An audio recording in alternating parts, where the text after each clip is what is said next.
Ken, would you please lead us in the pledge?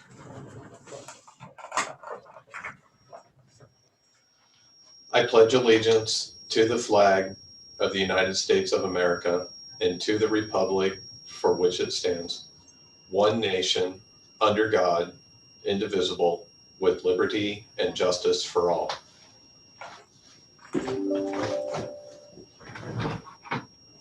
Thank you. And this time we'll spend updating our joint calendar. Is there anything else that we need to add to our joint calendar? Nothing else? No, thank you. Okay. Not that I'm aware, Chair. We'll move on to public comment, and we've received emails related to an agenda item and to other items. Has everybody had a chance to see the emails? They've been entered into public comment, and I think we'll be addressing those later on significantly. But right now, we are going to go into our work session, and that is the time reserved for discussion of various topics. We've been working on the review of next steps for the Hillis Westsider Trail, and specifically we're talking about the master planning and the bridge grants. A couple of other things is that we need to address the ODOT offer, which Ken can bring us up to speed. The last we spoke with them, they were going to submit an offer. They did submit an offer, and Ken can bring us up to speed, but we've all had a chance to look at that offer, and we'll be able to comment on that as well. So right now, I think that probably the most important thing for us to address is the ODOT offer, since there is some immediacy to that. So Ken, maybe you can give us an update on the discussions, the back and forth with ODOT, and then we can address the substance of that offer. Yes, Chair. As we've discussed in prior work sessions, we had staff met with representatives from ODOT and had a discussion around the repayment provisions and what ODOT would be open to. And as requested, we had asked for a written proposal, and Eric Havig from ODOT provided an email to the county that I forwarded and shared with the board. And essentially ODOT outlined a couple of options. The first option is the county repay the funds in a simple lump sum, or establish a repayment schedule and timeline to spread the funds over a few payments to ODOT. And they were open to what, further define that as a reasonable, in their consideration, a reasonable timeline would be not necessarily years of repayment, but months, being able to accommodate the repayment over a series of months. So, and I don't think I have anything more to add than that. I shared the email with the commissioners. Thank you, Ken. Appreciate you following up on that. So item one, or option one, is that the county repay the funds in a single lump sum, or we establish repayment schedule, and they're talking about, as Ken mentioned, just a few months. So commissioners, comments on that offer?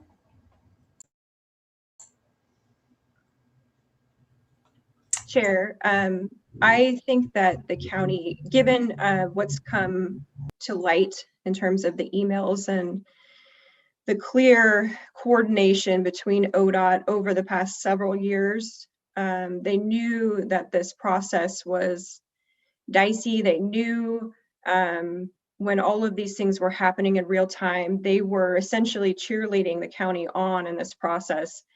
And so it's my feeling that we should push back on them because they were complicit in this, and offer some different terms in terms of repayment, something that gives us more time to figure out how we're going to do this, how we're going to pay it back, where it's supposed to, the money's going to come from, and that kind of thing. I think that's reasonable. Thank you, Commissioner. Do you have any suggestions on a timeline, or what would you like the correspondence, the response to ODOT be? sharpen your pencil, come back with something that gives us terms that are longer in duration, and perhaps reduce the total repayment cost? Chair, yes, I think that they, the emails are very clear that they were complicit in the entire process, and they gave the green light many times. So I personally feel like they are responsible for part of the cost, as well as the need for them to be much more reasonable on a repayment schedule. So, whether it's 4 or 5 years out, I think that's what we need to ask for. I don't know that we're going to get out of repaying the grant completely, but it's my view that they are on the hook for it too, based on what I've seen in the emails. Thank you, Commissioner. Commissioner Coola, your thoughts?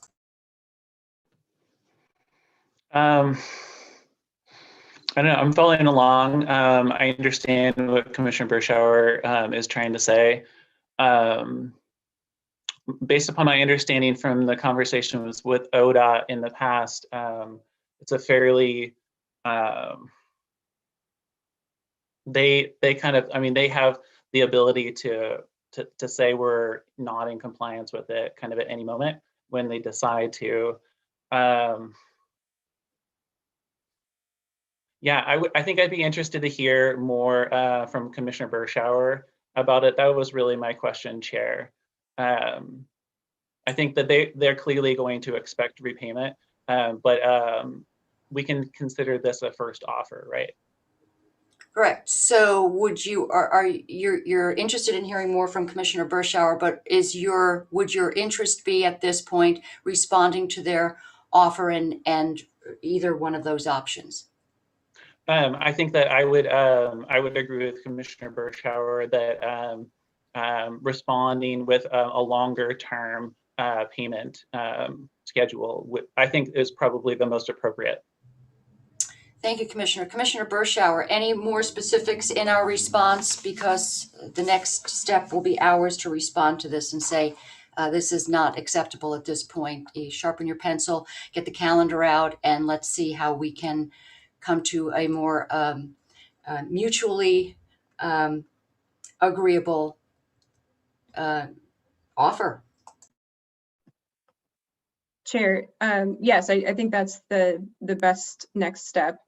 It was clear that ODOT was ready to terminate last June and told the county that they were, and then through some series of negotiations, said that there was an amendment that needed to be signed in order for them to proceed, and that amendment was never signed, and they didn't push it either, apparently. So, I just feel like you were there all along, you were cheerleading, you knew what was going on, so you bear a part of the responsibility. So, I don't know what the dollar figure is, whether it's we say, hey, you owe half of this, you were complicit, or if that's just not something that's feasible based on the grant, the actual language in the grant agreement. But, at the very, very least, they need to give us a longer reprieve to figure out how we're going to pay this money back. So I would start with 4 or 5 years. I think that's reasonable.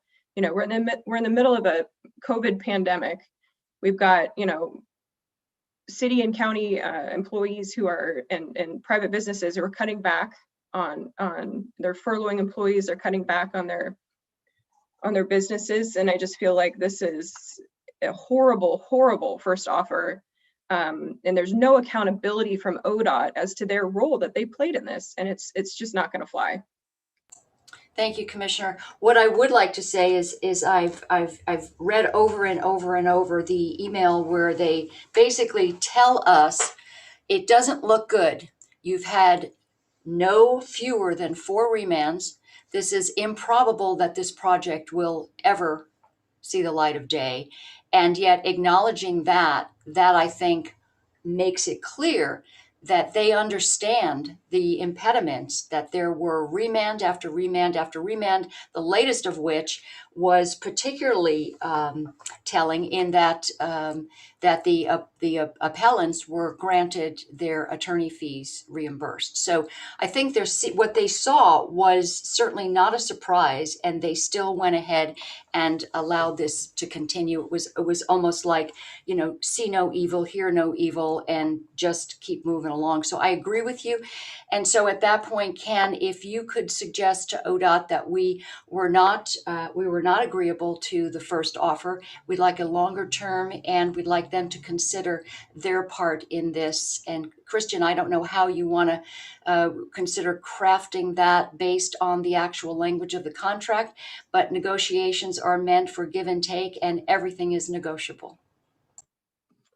So that is certainly true. I was going to ask if you wanted us to just ask for a longer duration of payback, or if we want to talk about a expectation that they somehow participate in this payback financially. I think if that's something that we're planning to ultimately ask them for, we may as well have start that conversation now. I would not want them to operate under the impression that all we're asking for is a longer term, and then they say, okay, fine, we'll give you 1 year, 2 year, 3 year, 4 year, and then we come back and say, oh, and by the way, we also have an expectation that you share some of the financial burden here. So if there's a desire to push back in that sense, then I think it would be good if we could include that in our initial counter, at least get that conversation started.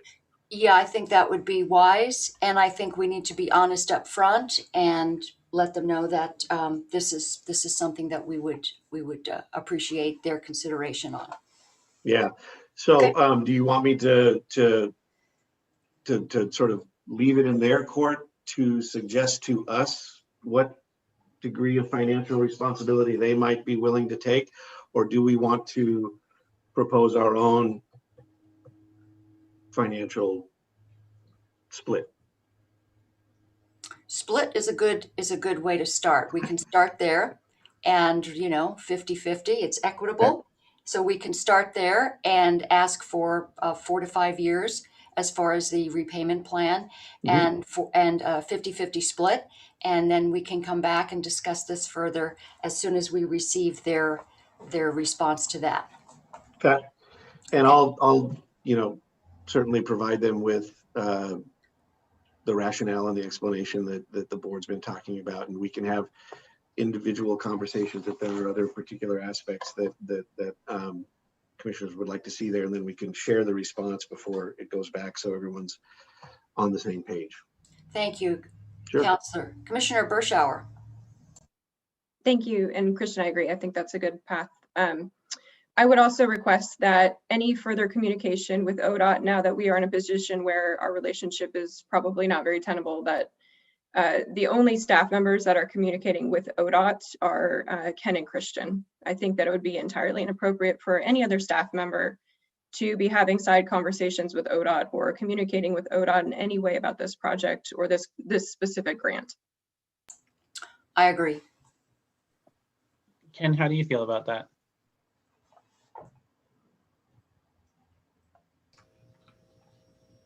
I'll need to think about that.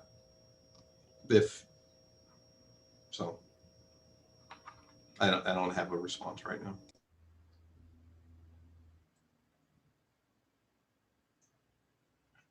Okay, well, we can certainly circle back on that one and have that up for consideration. But I do understand the concern, Commissioner, and I understand the rationale behind it. And there certainly is plenty of information in the emails we received to justify that request.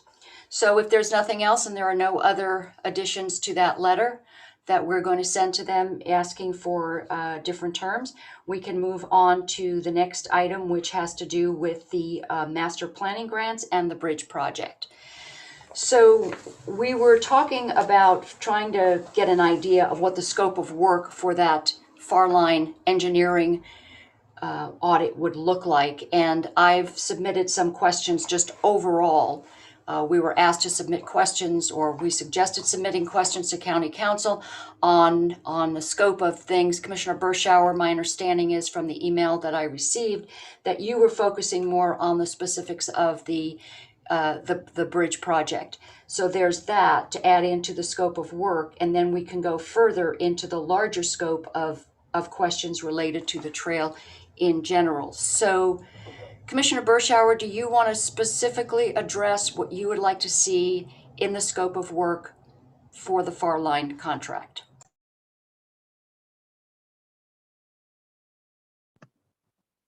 Chair, I sent an email to Ken and Christian, and I believe you guys have seen that now. So there's a pretty specific list of questions that apply mostly, some of them were a little bit more broad, but mostly to the scope of work that should be included in an audit of the bridge. And so this is, and just to be clear, this is the smaller, more specific bridge audit where we're going to get some questions answered about how Far Line conducted work and go through all the invoices, figure out how we got to the point where we have a substantially unfinished bridge, yet we've spent considerable amounts of money. So my request is that those questions, the majority of them, I can work with Christian to sort of, there's a couple in there that are probably more broad, but that those be included in whatever, whether it's an RFP or whatever we put out for that audit. Thank you. And I would add to that the importance of really assessing what the buyback figure is. And we did receive a buyback figure, but I think we need to look, ask them once again to sharpen their pencil on the buyback and really kind of push back on what that initial offer was, so that we make sure that the materials that are being stored are being considered, that the difference in the price of steel is being considered, all of those that weigh into the actual buyback portion of that. And I hope that winds up being part of the scope of work for that audit. And then Chair, I saw your, Go ahead. thank you. I saw your list of questions too, and it seemed like there were some that were part of a bigger picture, and then some that were very specific to the bridge. Do you want to have Christian pull out the bridge specific ones? Does that work? Specifically for the scope? Yeah, so the email that I sent to Christian regarding the larger questions were a lot of basically going back to the beginning. And so I've got questions there, but I also do have some specific questions having to do with the bridge, and Christian's got those and can incorporate them into the scope of work. So thank you for that.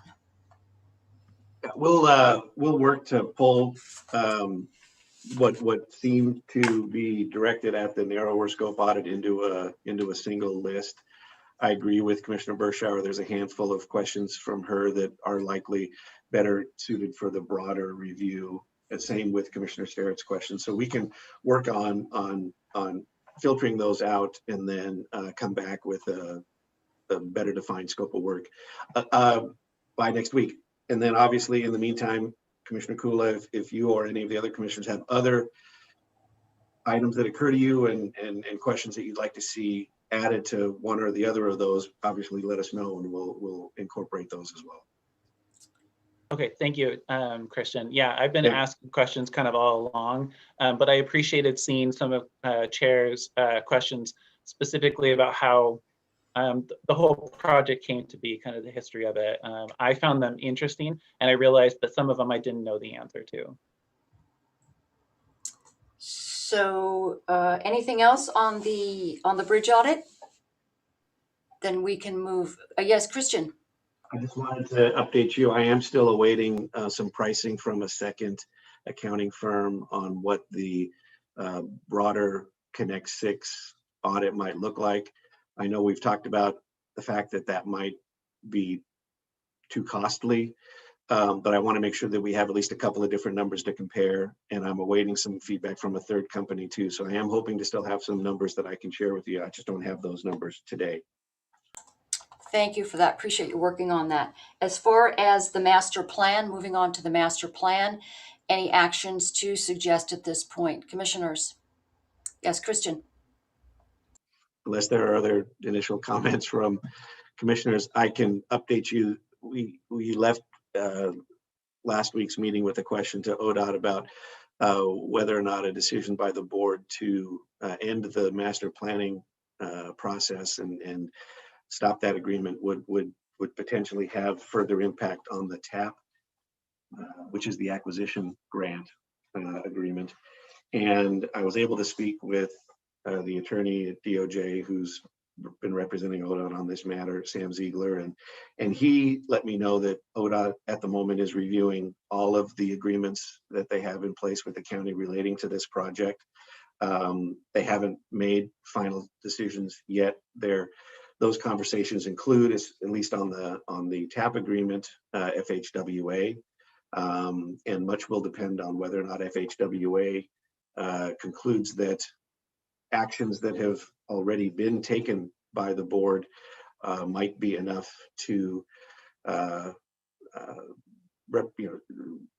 show to them that the county does not have an intent to immediately continue with development of the corridor as part of a regional trail system. And that's the language that came out of the TAP agreement, is the acquisition of the corridor, and then the money was to be used to conduct some preliminary engineering and then future development of the corridor as part of a regional trail system. So he didn't want to leave us with the impression that whether or not the TAP is seen by ODOT or FHWA as already being breached depends on the decision around the master planning grant. Again, they haven't made any decisions. They're having discussions, and he assured me that as soon as they have more information, they would let us know. Specific to the master plan, he also indicated that ODOT is discussing whether or not it is in their best interest to continue moving forward with the master plan. If there is no intent from the county to, at the moment, continue to move forward with development of the corridor as a trail, the concern would be, why would ODOT want to proceed with paying for a master plan if there is no intent to move forward with trail development? So they're looking at it from that angle as well. So at this point, my recommendation would be we don't take any further action on the master planning grant, and we wait to hear, hopefully in the near future, hope to hear more from ODOT. Thank you, Christian. Okay, so if there's nothing else on those issues, I wanted to move on to the emails that we received. So the commissioners have received quite a comprehensive, in response to a public records request, to emails having to do with the trail in correspondence to ODOT, to the governor's office, internal emails, and a variety of different, and the Friends of the Yamhilis West Sider Trail. And those emails came to us, they were voluminous. And while I haven't had the opportunity to read all of them, I have been sort of working my way through them. It is, to say, very concerning and very disappointing to read some of the content and some of the intent in those emails. So while my intention today is not to address particular emails and particular staff members, what I would like to say is that is a discussion that I believe, on the order of full transparency, needs to happen, and perhaps that's something we do in executive session or we do internally. But I'm really concerned, and I think those need to be addressed. There's a lot here that was disturbing to me. There's a sense of betrayal, and there's a sense of concern about government transparency. So I'm going to leave that there, but there were emails sent to us in public comment that will be part of the record, and those are just a small sampling of what we received. So I'm going to stop there and ask commissioners to weigh in on those emails. I know you've had an opportunity to read them. Commissioner Bershauer. Thank you, Chair. So with this set of emails came a request that we post them on the county page so that everyone in the county can read them for themselves and come to their own conclusions. I have thought about that request quite a bit, especially in light of my demand for an overarching audit of the Connect 6 grant, which would include the design, everything with Dowell and Farline. That's a very costly audit. And so, in my view, it's pretty clear what happened when you read through these hundreds of emails. It's pretty clear who the actors were. It's pretty clear what happened along the way that got us to this point. So my proposal is that we do post these emails to the county website so that the public is aware of what happened. I also think that, I have a long list of questions as a follow-up to reading these emails. I have read them all. My follow-up questions are lengthy, and I'm sure my fellow commissioners have questions as well. So I would like to have staff answer those questions. And I would propose that we also post the Q&A on the county website. At this point, I would propose it in lieu of doing an overarching audit, because I feel that a lot of my questions were answered by reading these emails, but a lot of them weren't. So I would like to get some follow-up as well. So I have gotten pushback on that for withdrawing from demanding an overarching audit.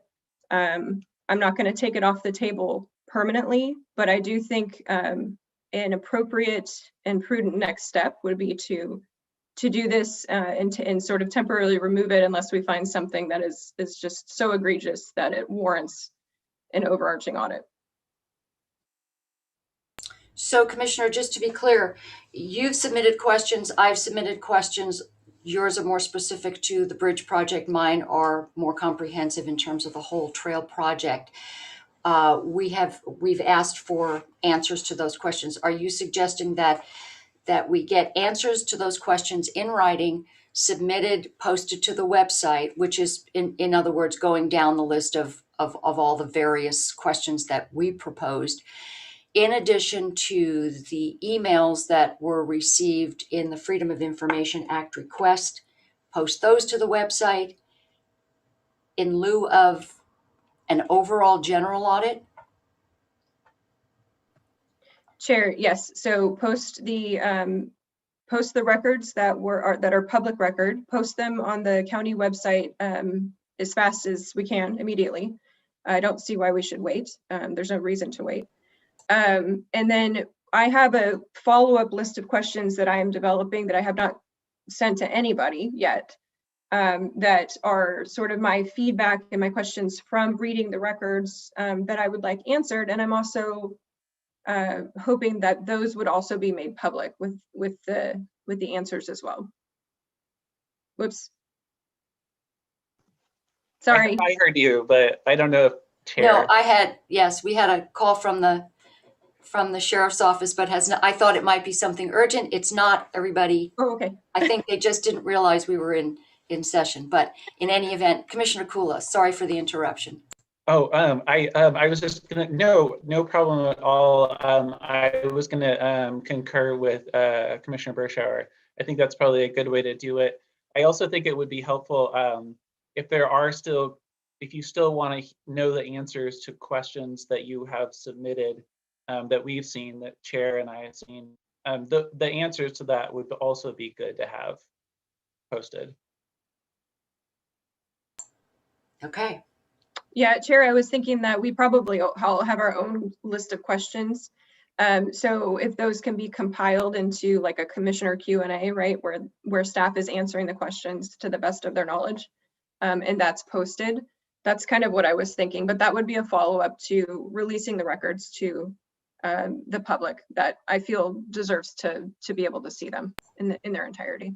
Okay, so County Council, looking at the content of the emails, do you see anything in there, although they are all public records, anything in there that other than perhaps being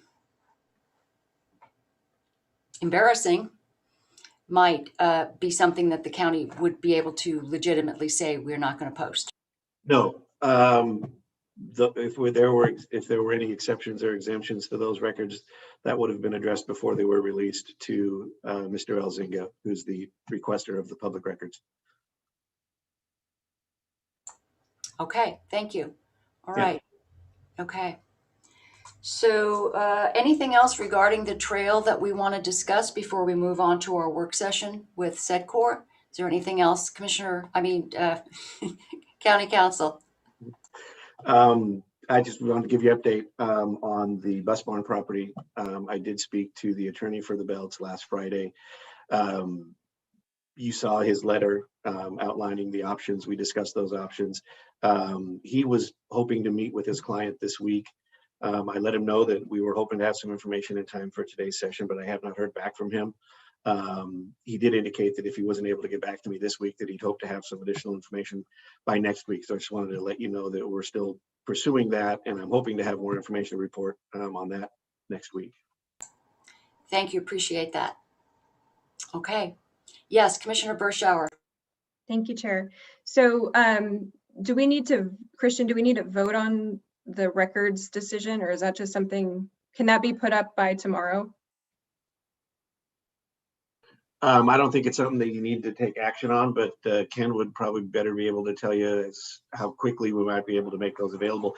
We may be able to, well, I don't know. We released them all through email via OneDrive. I don't know if that's a way to make them more quickly available or accessible, or if posting to the website is the most efficient way to go.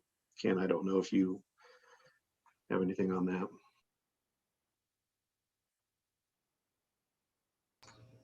I'll need to talk to IT and talk to staff and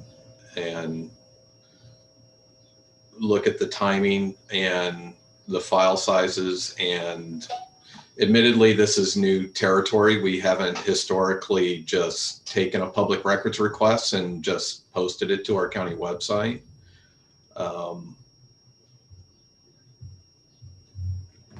So I don't have a definitive answer because this isn't something that we've done before or something that I've explored. And I'll need to talk to IT. Okay, thank you. It might be worth looking at how the governor's office does it, because they actually post the requests as well as the response on the website for everybody. And I think it goes up pretty quickly so that, you know, everyone, the public knows who is requesting records and who and what was the name of them. So it might be worth looking at how they do it. And most of the time when other agencies are doing that, they're usually working with a third-party software for a records request software that does that, which we currently do not. Okay. Yeah, and I don't know, the way that they came through in the email was a link. It was just a link that we clicked on. It looked like maybe a county link, I don't know. But if it can be as simple as clicking a link or just posting a link, then that would be fine, where people would have access. I don't think that we need to download every record and post it. The only question that I have, and I'm gonna need to talk to Christian as well, because if what the board is asking that we post what was shared with us, or if we're posting the county's responsive documents, recognizing that what was shared with the board included records requests that went to outside agencies and not just Yamhill County. And my hesitation, I want to make sure if we're posting responsive documents that we're actually posting the documents that we provided as part of the records request. And so that's a question that's still open. Well, I would request that we post them all. I mean, technically, when they came to us in the form of an email, they are subject to public record. So I don't see how there's a a wall around the ODOT records or the DOJ records. I mean, maybe Christian can answer that, but it seems to me like it's part of the public record now.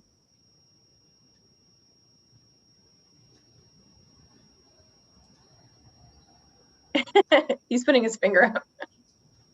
Sorry, I was looking at Mr. Elzinga's email from last week to see what his actual request was. I think his request was that they all be posted.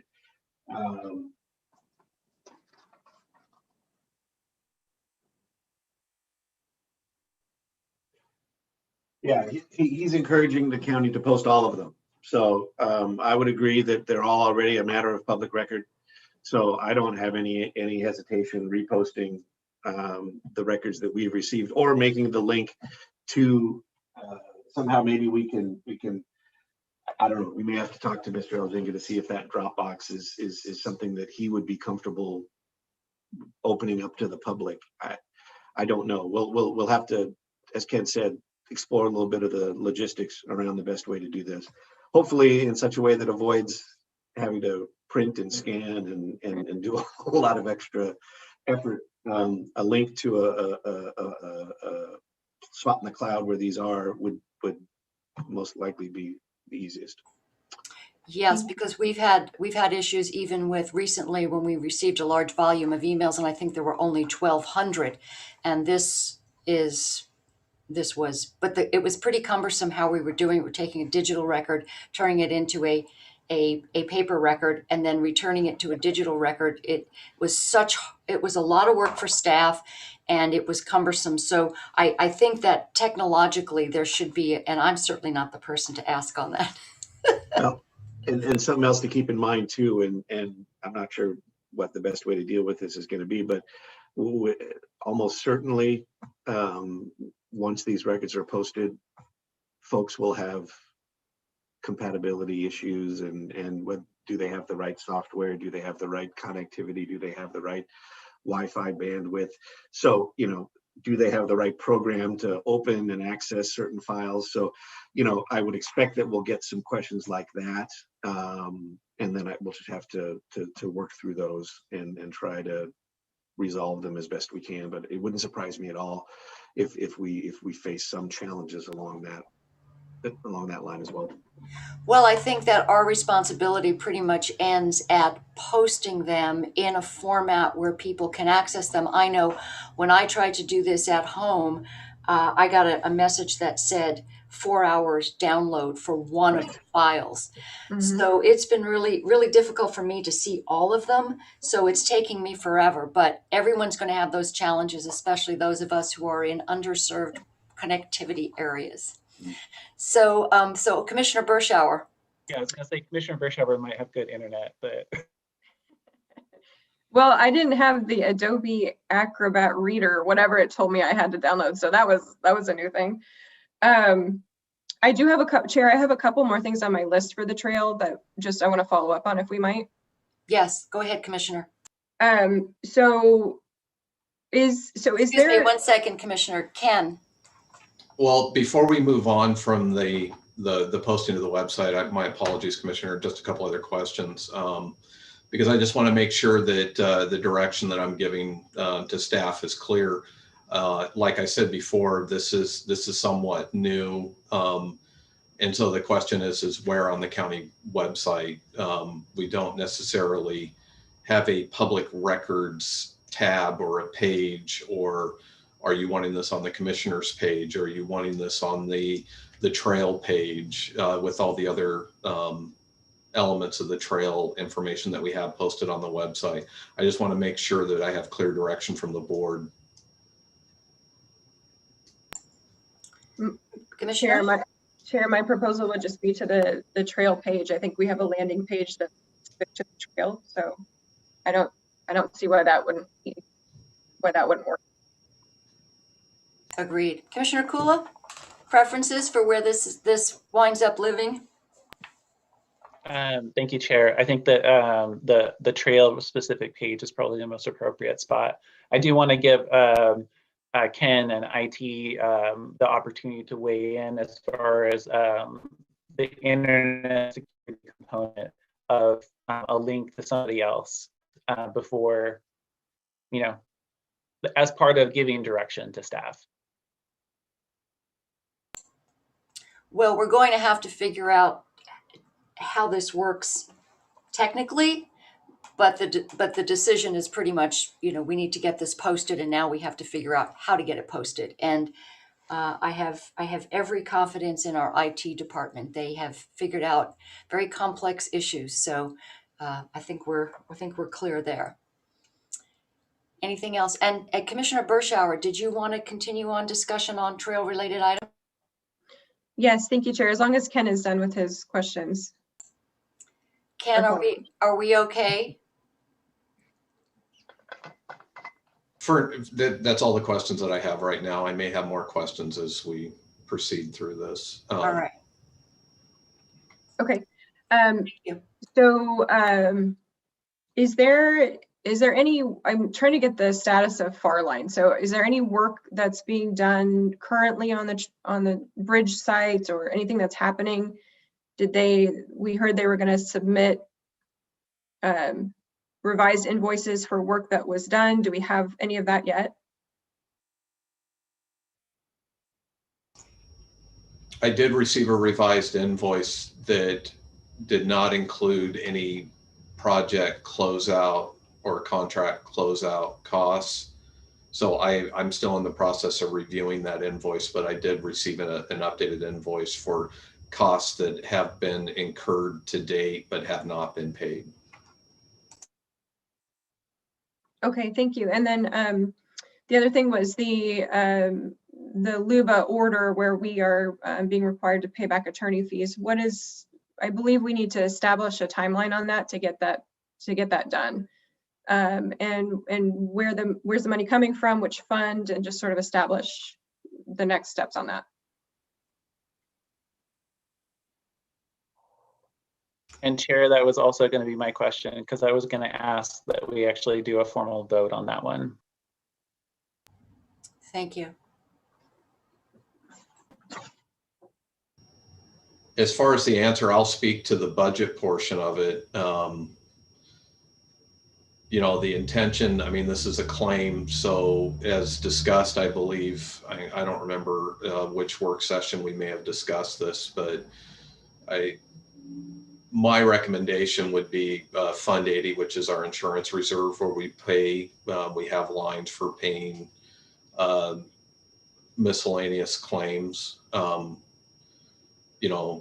usually tied to litigation. So we do have lines in Fund 80 that we could utilize for making the payment. As far as the timeline, I haven't seen an invoice or seen any guidance from LUBA on what that repayment's going to look like, and I'm going to look to Christian on that one because I don't get the LUBA notifications.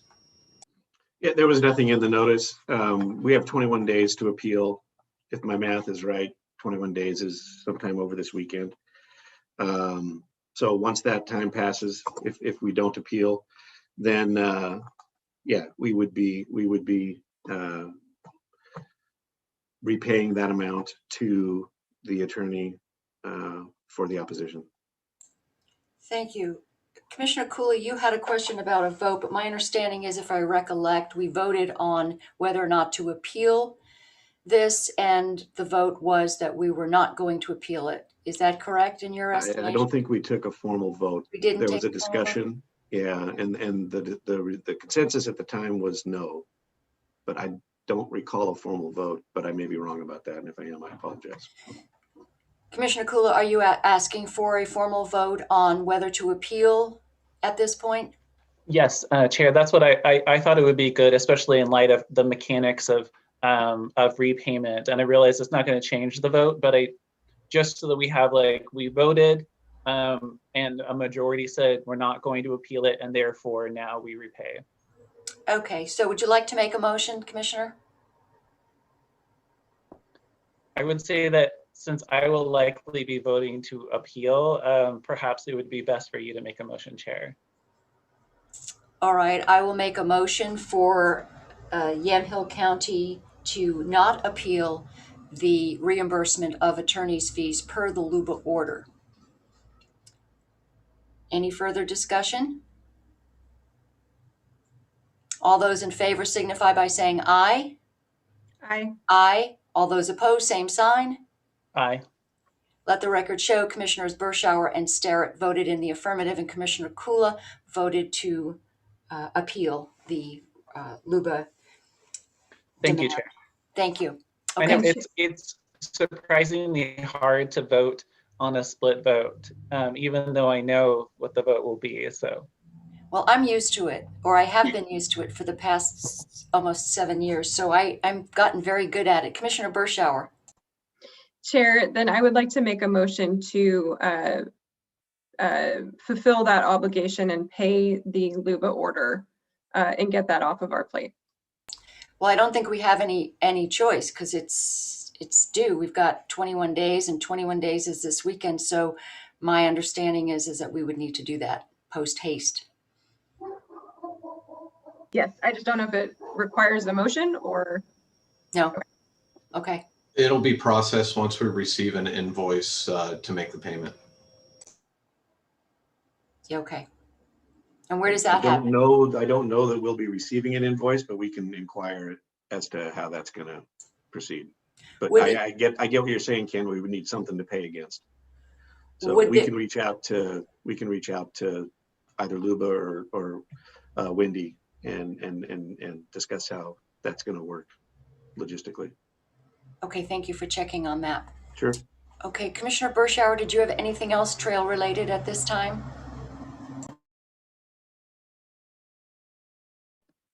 Chair, the only thing I have is that, I mean, we haven't really said this explicitly, but is it the understanding of the commissioners that we're going to halt on everything with the bridge and considering, removing things and wrapping it up, and everything's just going to halt until the bridge audit is complete? Is that the understanding and consensus? Well, I would imagine that in order for there to be an accurate audit, that everything needs to be status quo so they can make an assessment of the materials, that what's still there, what needs to be, that's the way I look at it. Commissioner Coola? yes, thank you, Chair. That is what I understood to be the case as well. I just want to make sure that we aren't putting ourselves at risk of being in violation of any of the environmentals by not having the abutment areas replanted. That's my only caution. Yeah, and Commissioner Coola, that's kind of what I was thinking, is there's certain things that are time sensitive and we might have already passed them, but I want to make sure that if a bridge audit takes 2 months or whatever, we're okay. There might be some sunk costs, unfortunately, but it seems like there would have needed to have some work happen that is not necessarily concrete bridge specific, but it's there. So I want to make sure that I was understanding the consensus that everything was going to halt. But my understanding was as well that there were some plants that were purchased, and I don't know if they're off-site. And then again, that window, that delay could not only jeopardize the material, but also the ability to get this in the ground.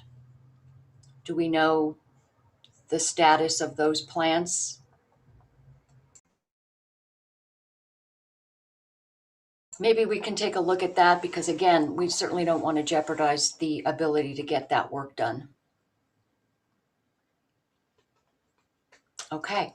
All right. So then if there's anything else trail related, Commissioner? Chair, no, I think that covers my list. Okay, thank you. Thank you. All right, so at this time we can move on to item E2, which is a review and discussion of request by SEDCOR regarding economic recovery in Yamhill County. And hopefully Abishaw Stone is with us and she can share with us the recommendations that the EDAC put together for economic recovery. And I'm sure she's standing by, and I see her name. And Abishaw, welcome. Thank you for joining us. We appreciate it. And we'll start with, there you are. Hi, thank you for your patience. And now we can move on to the EDAC recommendations. Thanks for putting it together.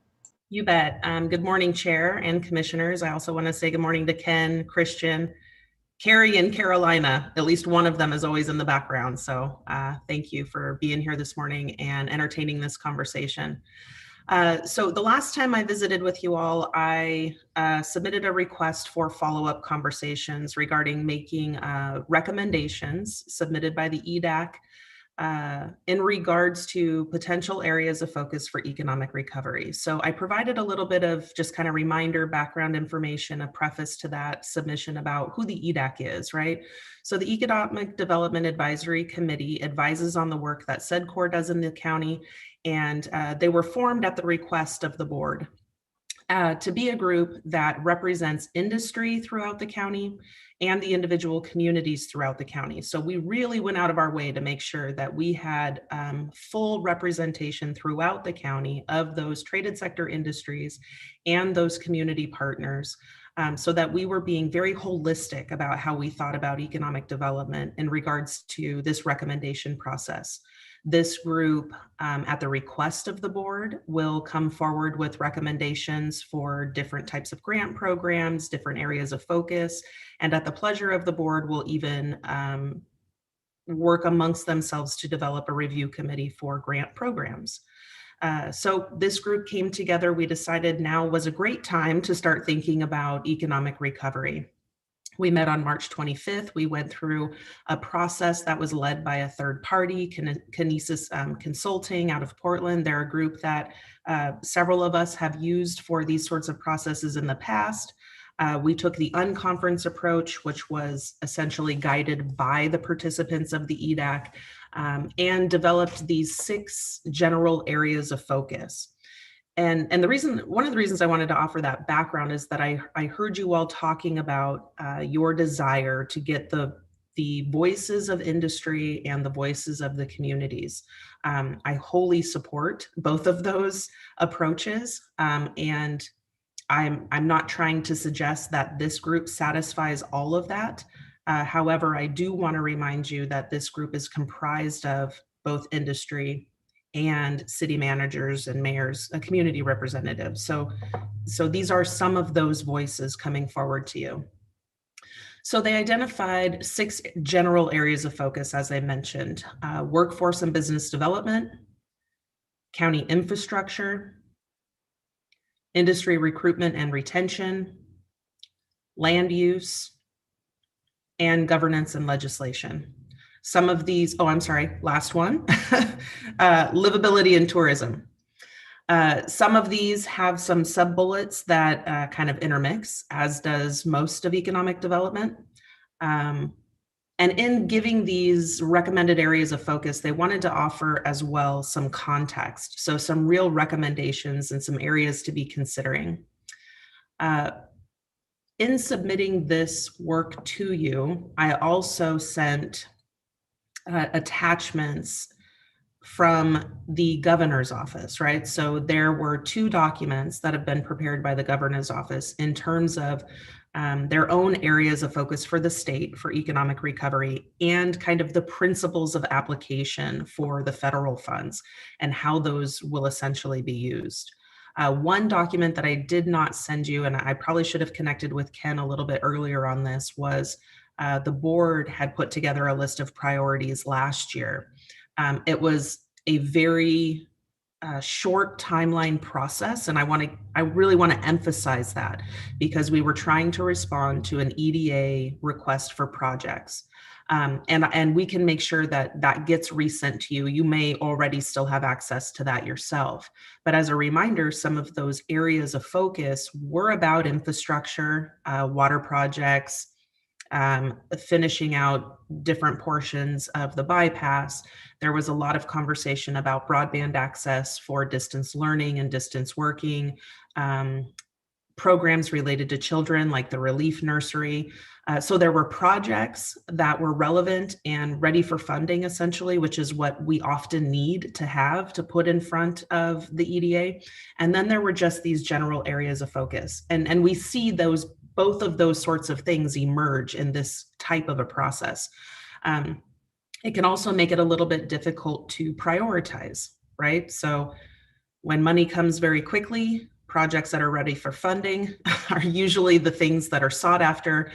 However, when given an opportunity to look further into the future and be more strategic about the use of funds, that's when we can start really leaning on areas of focus that may not have projects that are fully developed.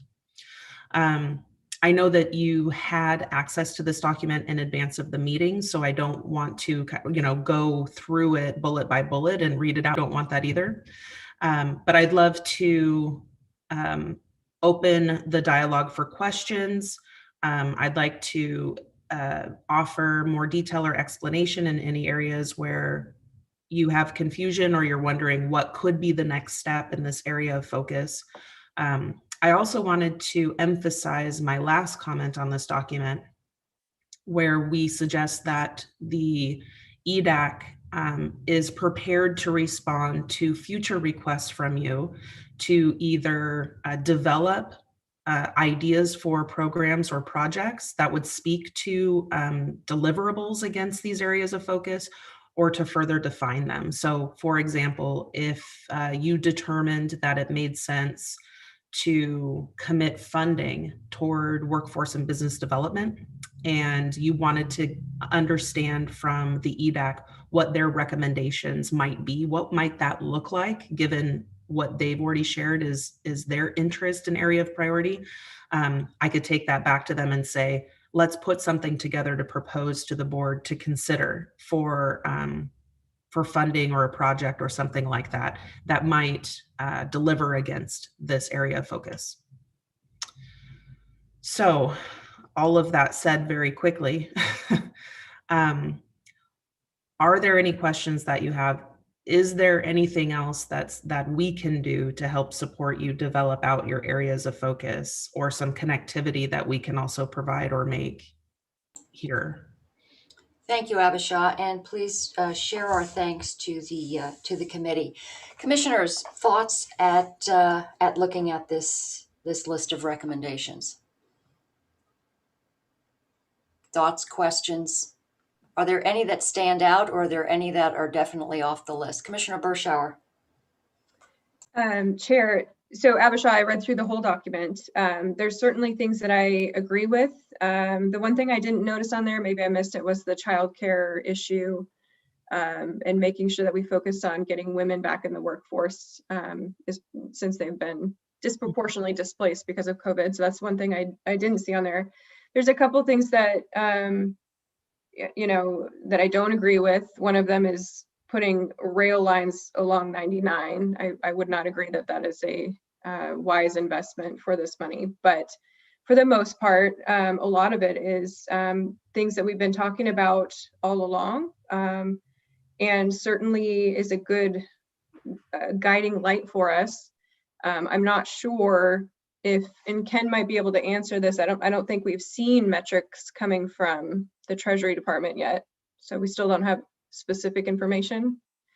So we're still sort of, not sure which way to how to structure this, but this is certainly a good guiding light. I don't agree with all of the things on here in terms of, and my thing has been that the money needs to go to projects and things that are generational in impact and transformational. It's kind of the word I've used, because it's going to be our children and our children's children who are paying the debt on this.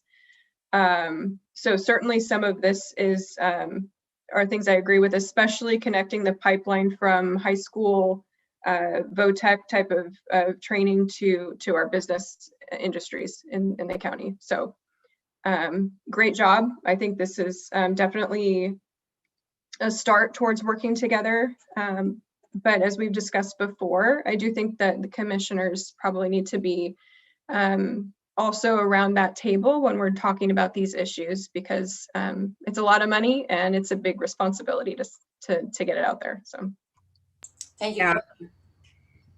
Abisha. Thank you. Sometimes I fall out of process. I apologize. Just keep me in line.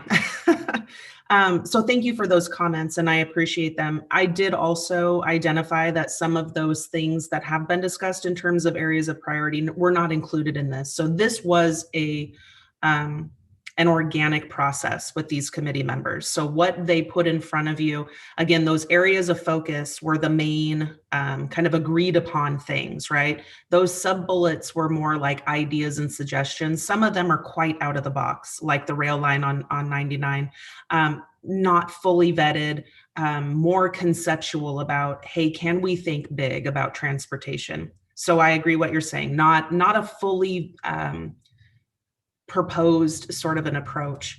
And I also believe that there are some areas that may have been missed in terms of that bigger picture, because this was a truly organic process. That's why I also included the information from the governor's office, because I think it takes multiple groups being asked similar and also different questions to really get the sense from the general public and all of these stakeholders what those areas of focus should be. And I think that in the governor's documents, things like childcare and distance learning were highlighted quite well. And so these documents were intended to complement each other. So I appreciate what you're saying. I also identified that, which is why I think we need to look at all of these recommendations and then say, given where Yamhill County is and what's specific to us, what do we want to highlight in terms of our areas of focus? I also, of course, want to remind the board that the EDAC makes recommendations. We are not policy or program setters. So we would certainly, if you're interested again in digging deeper in any of these areas, we make that recommendation to you. And if you have a desire to pursue further recommendations, then we do that at your request and pleasure and submit them back to you for review. So that's how this would go. The EDAC does not have, nor does SEDCOR have direct access to the county funding or use of funds. It's always through recommendation of approach. Thank you, Abisha. Commissioner Coola. Yeah, thank you, Chair. Thank you, Abisha. I really appreciated seeing the recommendations from EDAC. And again, like Commissioner Berschauer, I noted some absences and then some things that I was like, I don't know if this is really what the Board of Commissioners might give a thumbs up to and direct staff to work on. And it was fun seeing a big idea of the rail, and it would be fun to see other big ideas. But I do think that there are some things that the three of us commissioners can use to inform the decision making going forward, for sure. One of the things that the governance and legislation component seemed to be much more about process more about process, I guess, in general, of how to develop an effective program and then how to get it funded and implemented. So sorry, that was, I'm learning to use the words of economic development. So I hope that it can inform our work, though. I hope that this list of, a list of priorities for EDAC can actually inform our work. Yeah, and I'll leave it there for now, but thank you for bringing this to us. Thank you, Commissioner, and thank you, Abisha. I appreciate the work. A couple of things. I too would really saw that light rail along 99 and thought, yeah, no, that wouldn't be something I would get behind. But that being said, it is interesting. The things that stand out to me is we are getting this large bucket of money, and as Commissioner Berschauer pointed out, this is going to be a debt which will be that our subsequent generations will be saddled with. So we've got to make it definitely something that makes sense for those generations. When we look at those big ticket items like broadband that we could never afford, or water infrastructure, those are the things that I think, because they are so massively expensive, no city can afford it, no county can afford to do that alone. So we've got this influx of money. So how do we do that? And also, to me, the most important thing is to acknowledge the damage done to our businesses. And while there are grant programs, we know a lot of people don't even know about them or apply for them. And that is definitely not no slam on the process last time, because I think the information was distributed really broadly so that everybody, you would think, could get access to this information. But I do feel like it's the little guys and gals who don't always know about these types of things. People who have food trucks or people who have small little pop-up businesses, things like that. They're the ones most impacted. So I would like to see that the money that we have at our disposal goes to try to make these people whole, because as we know, it's not ending anytime soon. We're seeing further shutdowns and there's no end in sight. So they're continuing to get hits, like restaurants and those types of businesses that are being impacted. So some resources for the businesses that have been impacted the most, and also for the big infrastructure projects. As far as funding programs and salaries and things like that, I don't think that's smart, because then when that money dries up, we don't have anything to backfill it going forward. So that's just, I'm kind of looking at, what can't we afford on a normal basis? Let's go ahead and use this money for that, and work in conjunction with community partners. So we know that the CCO is working, for instance, toward taking some of their profits and funding Housing Authority, the Stratus project, or we've got funding that's going here, there, and everywhere. And so we've got the county, we've got YCAP. And if we can, and I'd asked that we actually all sit down with each other and determine what funding buckets we're going to devote to what projects. I really want to make sure the West Valley Relief Nursery project gets some love, and what's going on out there in the Newburgh rehab of the nursery there. So that's my short list, and I don't know what the next steps are. We don't have any more information, I guess, from Treasury, but when we get that, we've got to determine how much of this initial funding we're going to spend going forward. Perhaps not this fiscal year because it's almost over, but how we're going to devote the funds, knowing that some of them don't have to be expended, I believe, until 2024. So I don't know. I've got my own recommendations on how we divvy that up. But Commissioner Coola? Oh, I want to hear, I was going to say, hey, I actually wrote something, but I would love to hear from you, Chair. And I sent it to Ken and he's ready to send it to you. It's a really brief, like, here's how I see a proposal to think about spending. Oh, I was just thinking more in terms of the dollar figure. So as far as budgeting for Ken to be able to take, all right, let's just say we take half of that. So let's just say we take $10 million or we take $5 million, depending on what the list of priority is and what those projects would cost.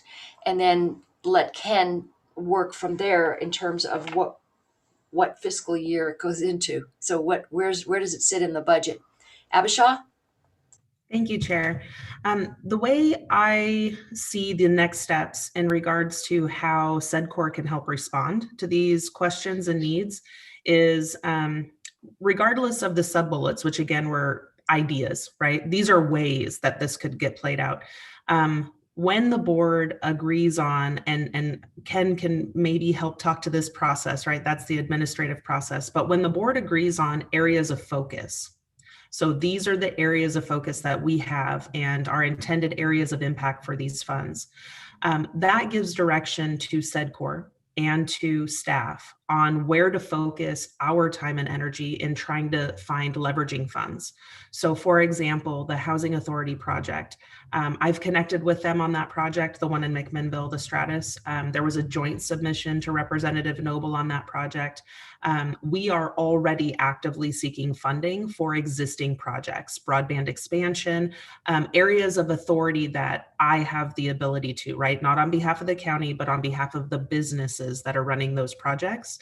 If the county has areas of focus that they've identified and then make a request of SEDCOR and staff to pursue more information or potential funding, then we have the ability to start looking at what else can we find? Can we find partners? Can we find funding? What can we knit together to make sure that our funds do exactly what you are suggesting you want to see happen, which is use short-term funding that we know creates long-term debt for long-term benefit for our kids and our grandkids that we know are going to be paying that debt, right? Youth workforce development programs, youth support programs, housing, things like that we know will make a long-term difference, maybe infrastructure projects and things like that. But we need direction from you in order to know where where to spend our energy and time. And at the same time, if you said again, infrastructure, you know what, Abisha, that's one of our priorities. It's definitely on our list. Can you go back to the EDAC or some other group of folks and get recommendations on projects? We can then bring them to you as a potential to consider for use of those funds. Also, of course, there's plenty that you already have, I'm sure, in your list at a county level of different projects and all these areas of focus. So I know that this feels very much cart and horse, chicken and egg. What do you identify first? Is it the funding buckets and mechanisms? Is it the areas of focus? When you don't know all of the parameters of use around these funds. And for the sake of strategy, right, I recommend identifying the areas of focus first, and then the projects respond to the parameters of use of those funds.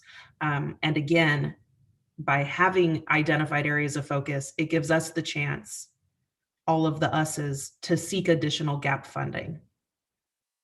So Ken, yeah, and maybe Ken, because I'm coming to you from the perspective of economic development. Of course, the EDAC covers a lot of ground when it comes to economic development, but I know that there's a process that you all have to go through to get to that work session of being able to develop those areas of priority. And so I'm curious if Ken has more to add to that. Thank you, Abisha. Ken? All right, there was a lot, and I heard my name a lot. Sorry. So where do I pick up? I guess the first thing that I would do is just a reminder, like we talked about last week, it's just a step back, that we're still pending further guidance. There really hasn't been a lot of information that's been released from the U.S. Treasury about further restrictions or guidelines associated to the eligible expenses for that. However, I believe the intention and a lot of the analysis that I'm seeing, I don't expect to see the same level of restrictions that we saw under the CARES Act. I think the intention was to have this funding to be available without necessarily such specific restrictions like CARES Act was, and which creates both, benefit in as far as allowable uses, but then it also creates challenges because when you have something that doesn't necessarily clearly doesn't have more restricted purposes around the use of the funds, then you have all kinds of ideas and proposals and considerations to consider as far as the policy. I think the first, when I'm looking at it administratively, is because we haven't received any of the funding yet. The funding has not been released yet. I haven't heard any updates other than the last update, which I believe the board also received, was a notification, hey, make sure you have some of these things in place to receive the funds, which we have. We have all those items in place. And one of the biggest questions that's going to come into play is how quickly the board wants to utilize or have access to these funds.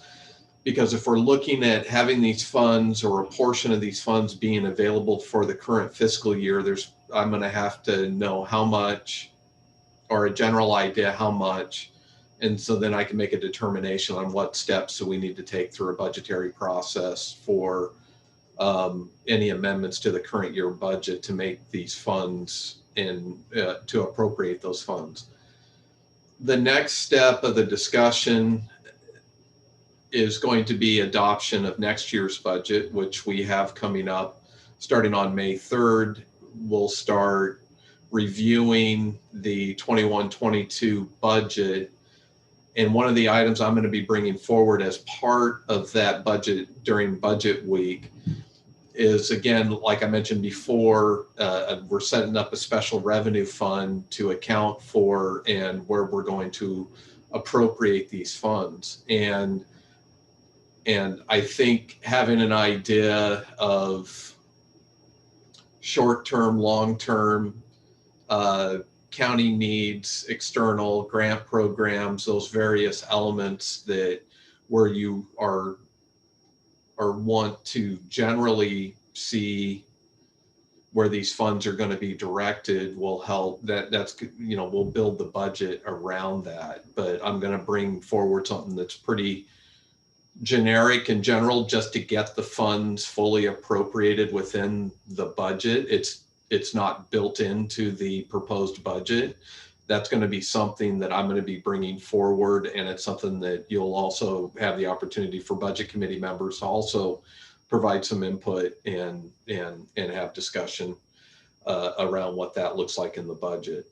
And I agree with Abisha. It's that struggle, the chicken or egg, you know, where we're at, you know, building a budget and determining where these funds are going to be directed and how they're going to be spent and how we handle requests.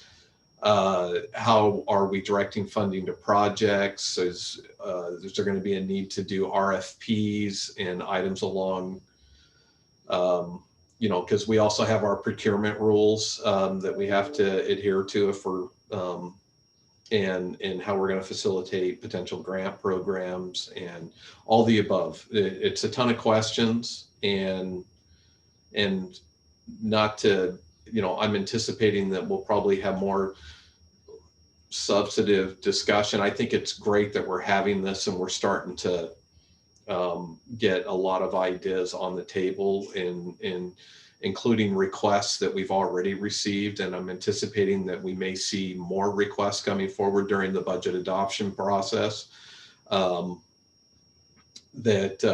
You know, once you start seeing what the numbers actually look like, and once we start, you know, that's a good way to kind of prioritize, just like we do every year when we adopt a budget. We prioritize where we're spending the revenue resources that we receive. It's that annual budget adoption process, and this is going to be part of it. Thank you. Commissioner Coola. Thank you, Chair. Ken, would you mind sending to the commissioners and maybe to Abisha? It's like super brief, but I just laid out like some of the things that Abisha and EDAC did of engaging with people, asking them, having as much transparency, you know, having a web, one of our pages that's just every official action we've had. And then also setting up a framework that my proposal was that we think about it in terms of external that's immediate, and external that's long-term, and internal that's immediate, and internal that's long-term. And a lot of some of the things that EDAC has presented to us go in the external, but some of them are actually internal, like the proposal around the drafting an ordinance amendment, I guess it would be, to county code for the safe harbor for value-added products. And that's one that, you know, it's very internal and it's also very long-term, but it's specific to economic development. So I just put some thoughts together. I thought it might help. It helped me to think about how we might effectively spend. Thank you, Commissioner. So why don't we go ahead and, Ken, do you have any idea when we'll expect more guidance from Treasury? No, I haven't seen any updates from Treasury. I check their almost daily, checking for updates on that. I will say again, you know, the first allocation, which is 50% of the total allocation, we're supposed to receive it within 60 days of passage, and that's based on my calculations. It should be on or around May 10th that we should see that first amount getting released, which will be just over $10 million. Okay, great. So why don't we do this? Why don't we take a look at, Commissioner Coola, I haven't had a chance to look at the email that you sent, but I know that we all have our sort of short list on what to do with at least the initial bucket of money, and Ken's been looking at how we can structure that budget-wise. So go ahead and do that, and then when we have further, more specific information, send it on to Abisha for perhaps work on specific areas, sub areas of that short list, and then we can come. Yes, go ahead, Commissioner. I'm sorry, Chair. Okay. I just wanted to put in that what I drafted is really an idea of how we might think about spending it. There's no project list involved in it, because it's something that I think the three of us with staff and then with the community is the best way to go forward. So just to clarify, I don't have a list. No, I don't think any of us do at this point, but we're looking at the sort of the short list of topics. Commissioner Berschauer. Thank you, Chair. I kind of have in my mind that I would like us to have, it might be a work session, but for us to sit down and schedule a work session that does delineate our priorities, right? Sort of in a broad sense, maybe not specific projects, but have that occur, I don't know, maybe closer to May 10th, maybe not right away necessarily, but let's get it on the calendar so that we can flesh out what the sort of the overarching priorities are going to be. Because I think then a lot of this stuff will sort of fall into place after we get that flushed out. That's what I was thinking in my mind, is we should probably have a work session about our priorities. Ken. We can get a work session on the calendar. And if I'm hearing correctly, you want to target something around the 10th of May. What I would like to recommend or suggest, because I think this is going to be a series of work sessions, and my thought would be is this first work session would be if commissioners want to bring areas of priority, and then we could set up follow-up work sessions on those specific agreed upon areas.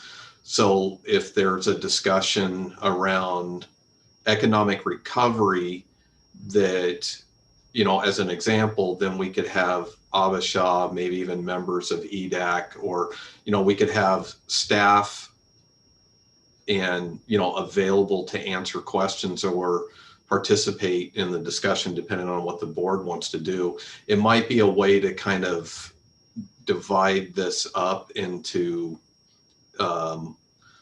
smaller discussion items to navigate the much larger plan, so if there's one that we're talking about internal needs like, HHS or capital needs or some other COVID areas that we need to discuss internal, that would be an independent work session that would enable to kind of stay focused and really narrow and help facilitate, putting together maybe a larger plan.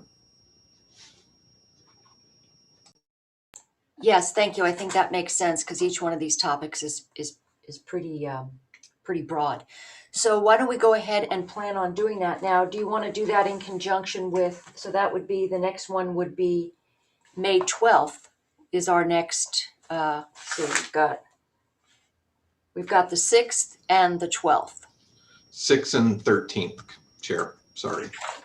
6 and 13. Okay, thank you. We So can do short weeks in May, I think. Yeah, that sounds great to me. I think my preference, Chair, is that we get started a little sooner, just because it's clear to me that we have a lot of things to work through.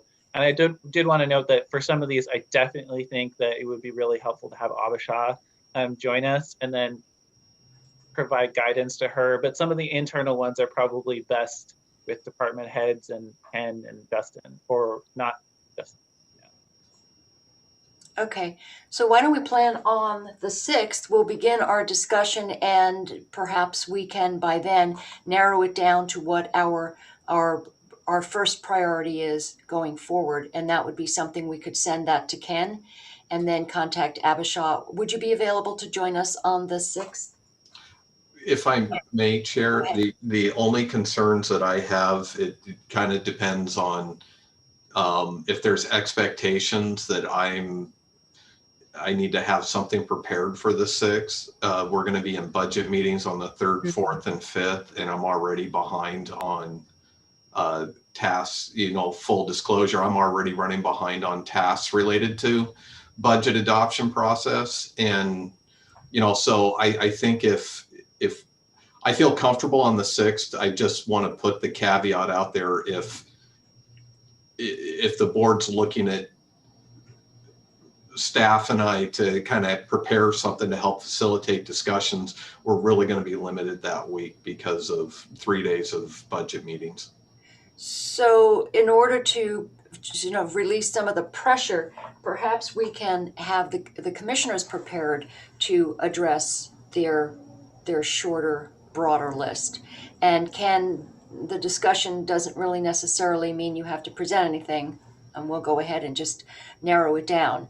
And then the only thing that I would really look to is for the internal wish list. I know I've reached out to our Health and Human Services Director, and I'm sure that every department has a wish list. So as far as for internal, whether it's a capital project related to COVID, or perhaps there's some other issues. So that would be one whole piece, I think, we need to address. But I'm happy with going with economic recovery, and then the infrastructure pieces. Those are my critical areas. Commissioner Bershauer? Thank you, Chair. I want to make sure, because in my mind, if we are going to allocate any of the money for this budget year, isn't that something that Ken would have to know prior to May 3rd, 4th, and 5th? Maybe not. Okay. He's shaking his head. No, because if there's decisions to make funds available this year, and if there's, as an example, if the board wanted to make the full $10 million available immediately and appropriate that, more than likely, we're going to have to do a supplemental budget, and which is going to require a hearing and some notice requirements. And then any of those changes that are adopted as part of the supplemental budget would then be, we would update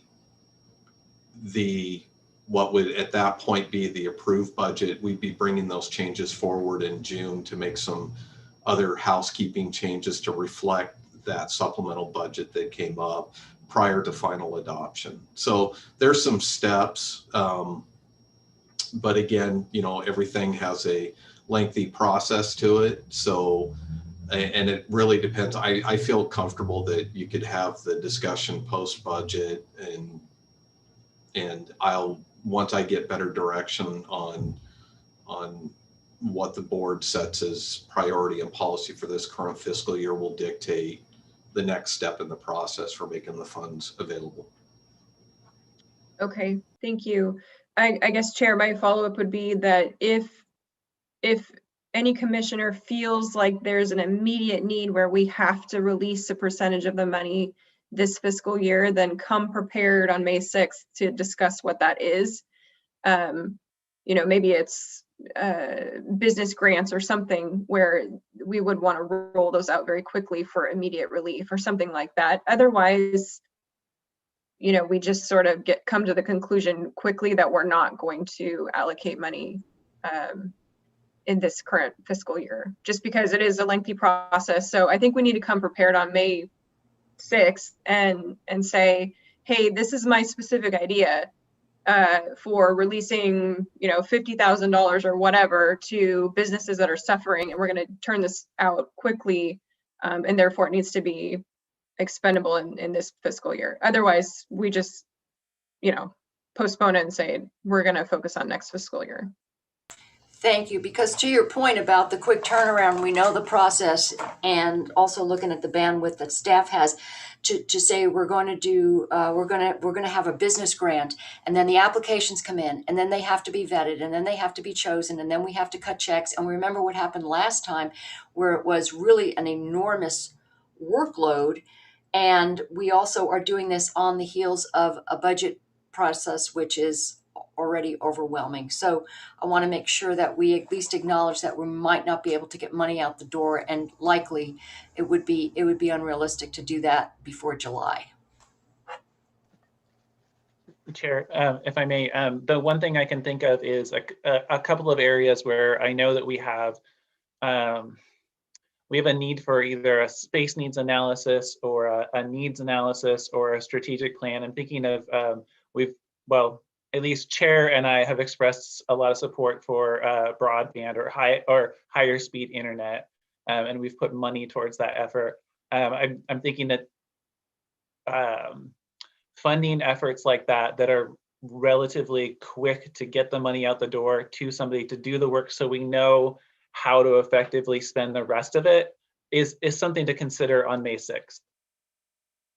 Yeah, And I because think that I think that Ken, we had Sarah Architects come in and do the first round of space needs, and I know that there was a follow-up that was needed, but we never got around to it. So that might be a good opportunity.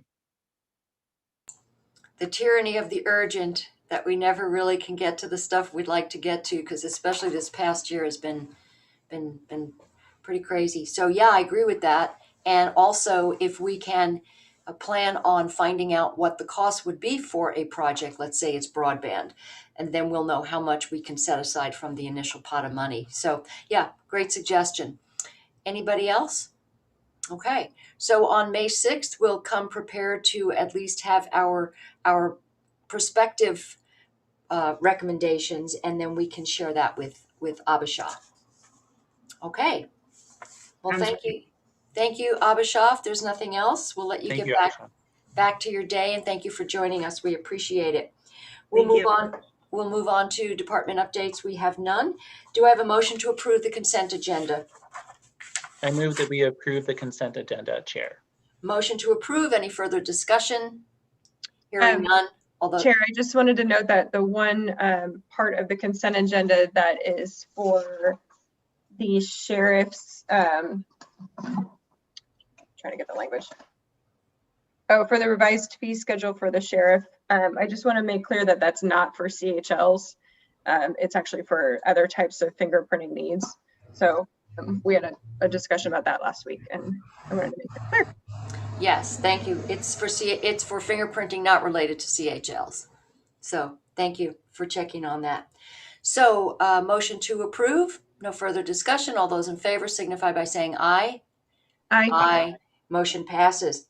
On to H, old business, which is the consideration of the adoption of Ordinance 914 in the matter of a comprehensive plan amendment from the very low density residential to industrial and a zone change from VLDR 2.5 very low density residential to light industrial, and the imposition of a limited use overlay, planning docket PAZ 01-20, tax lots 4411-1000 and 4411-1001. The applicant is AAA Group LLC, and declaring an emergency. And Todd Sadlow is here to explain that. Hi, Todd. Good morning, Commissioner. I haven't changed anything from the draft that I gave you on Monday. So what we need to do is it needs to be read twice, hopefully by title only,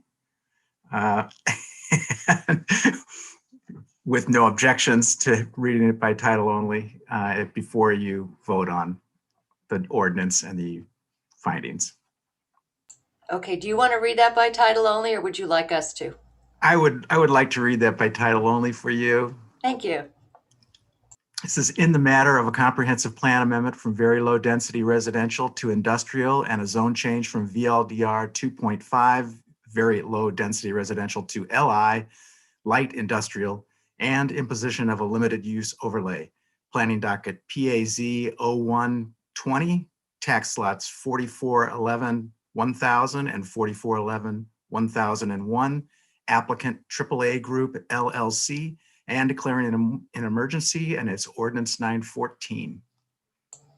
Thank you. We don't have to read that twice, right? I do have to read that twice. Okay. All right. So second reading. By title only, with no objection. In the matter of a comprehensive plan amendment from very low density residential to industrial and a zone change from VLDR 2.5 very low density residential to LI light industrial, and imposition of a limited use overlay, planning docket PAZ 01-20, tax slots 4411-1000 and 4411-1001, applicant AAA Group LLC, and declaring an emergency. It's ordinance 914.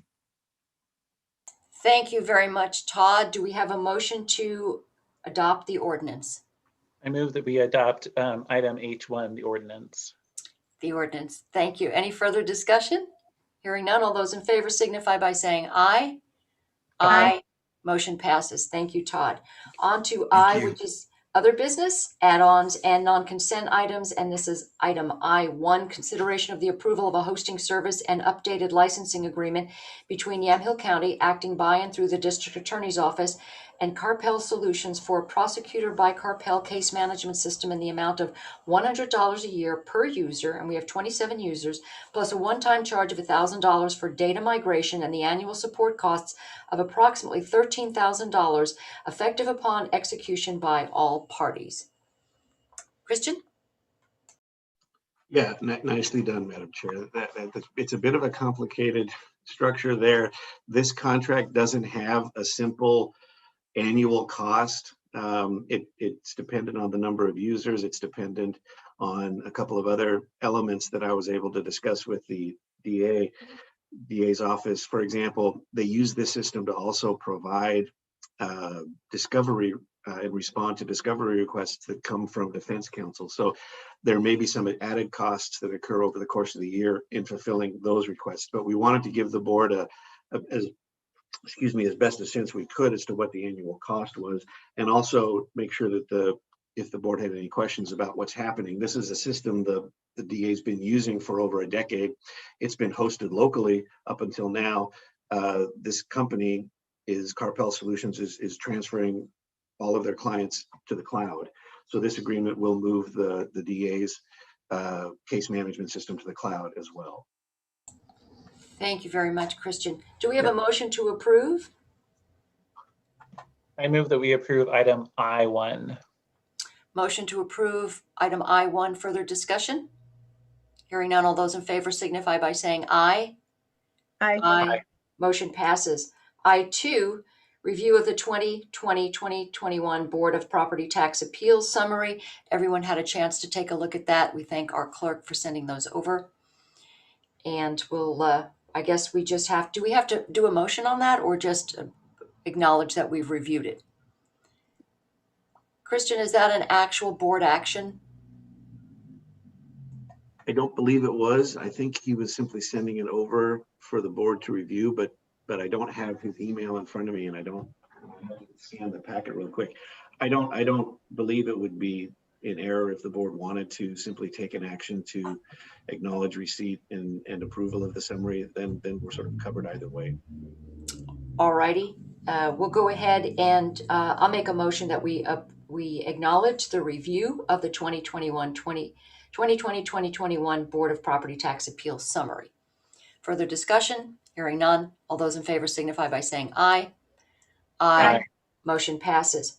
On to item I3, the consideration of declaring a RICO multifunction printer as surplus from the Sheriff's Office to be replaced with a leased machine under the existing RICO contract. Any discussion? Motion to approve consideration of item 3, I3. I move that we approve item I3. Motion to approve. Further discussion? Hearing none. All those in favor signify by saying aye. Aye. Aye. Aye. Motion passes. On to item I4, consideration of a letter of support for the Newburgh-Dundee bypass. And commissioners, you've had a chance to look at the proposed letter. Dave Hageberg has contacted us and asked us to send that letter to Representative Bonamici's office to help her with a special funding request of $8 million for the bypass, which would go to the new interchange on Highway 219. And it's a quick turnaround, so we would have to send that letter in today, and just asking your approval of the letter. There are several other documents that you can see in terms of past board support for this type of funding. So do we have I'll just make a motion if there is a general approval for the letter of support for Representative Bonamici's office. Okay, any further discussion? Hearing none, all those in favor signify by saying aye. Aye. Aye.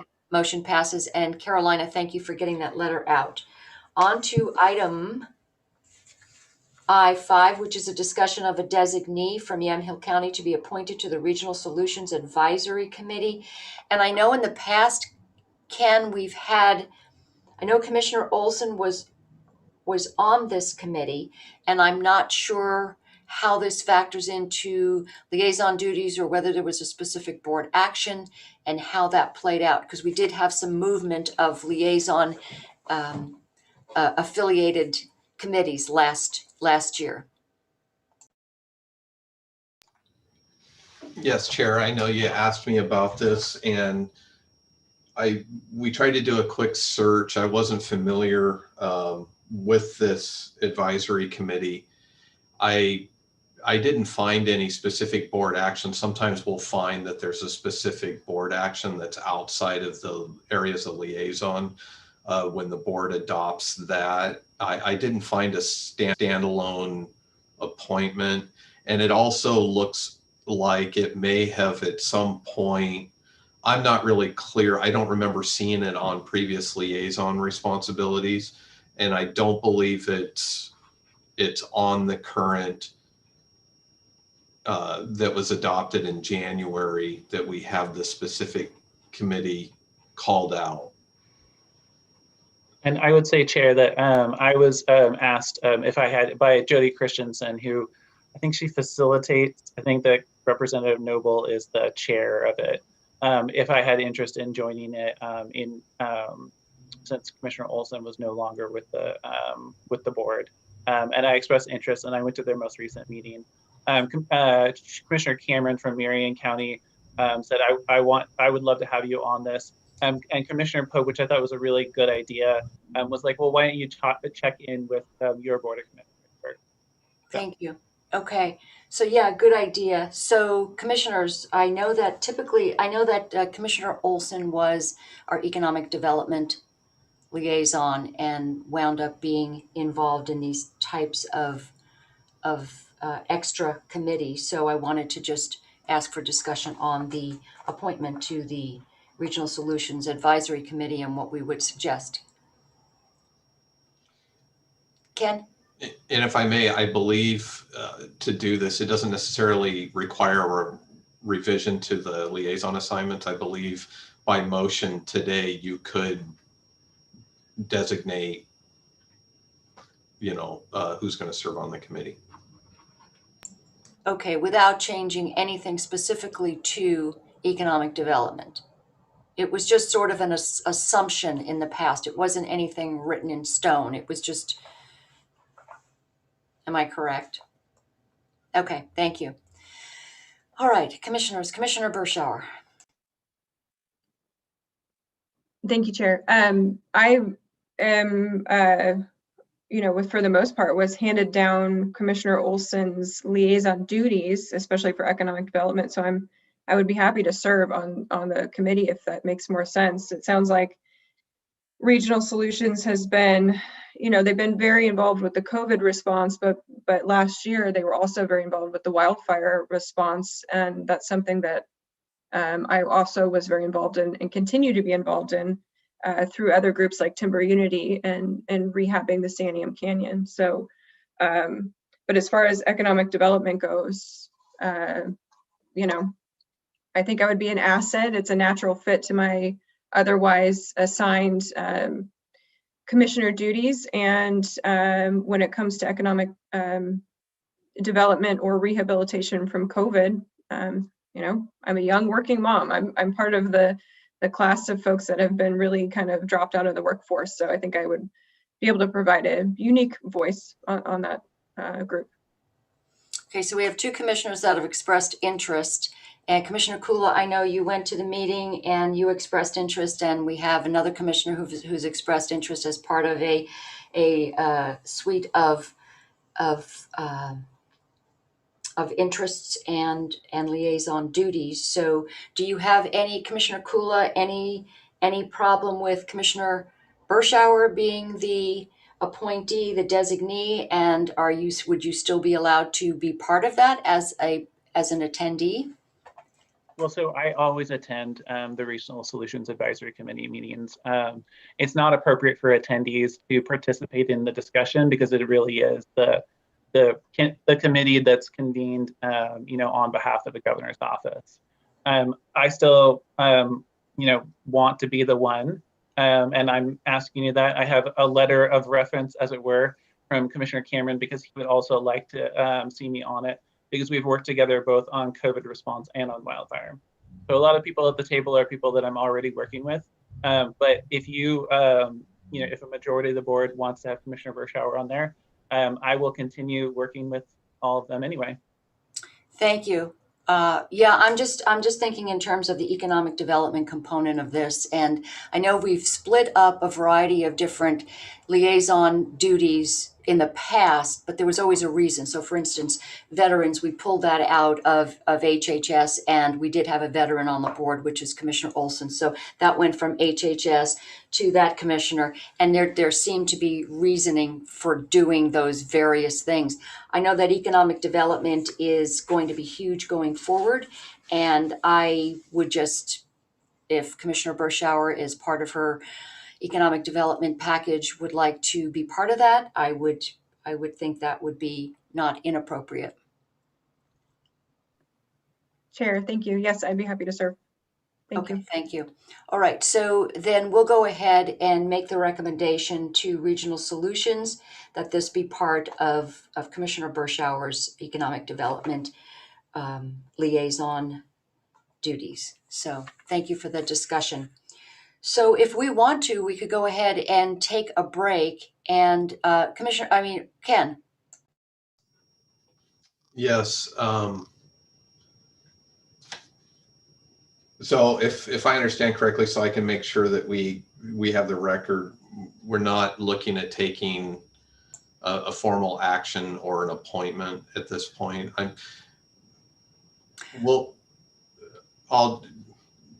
just wanted to make sure I understood that.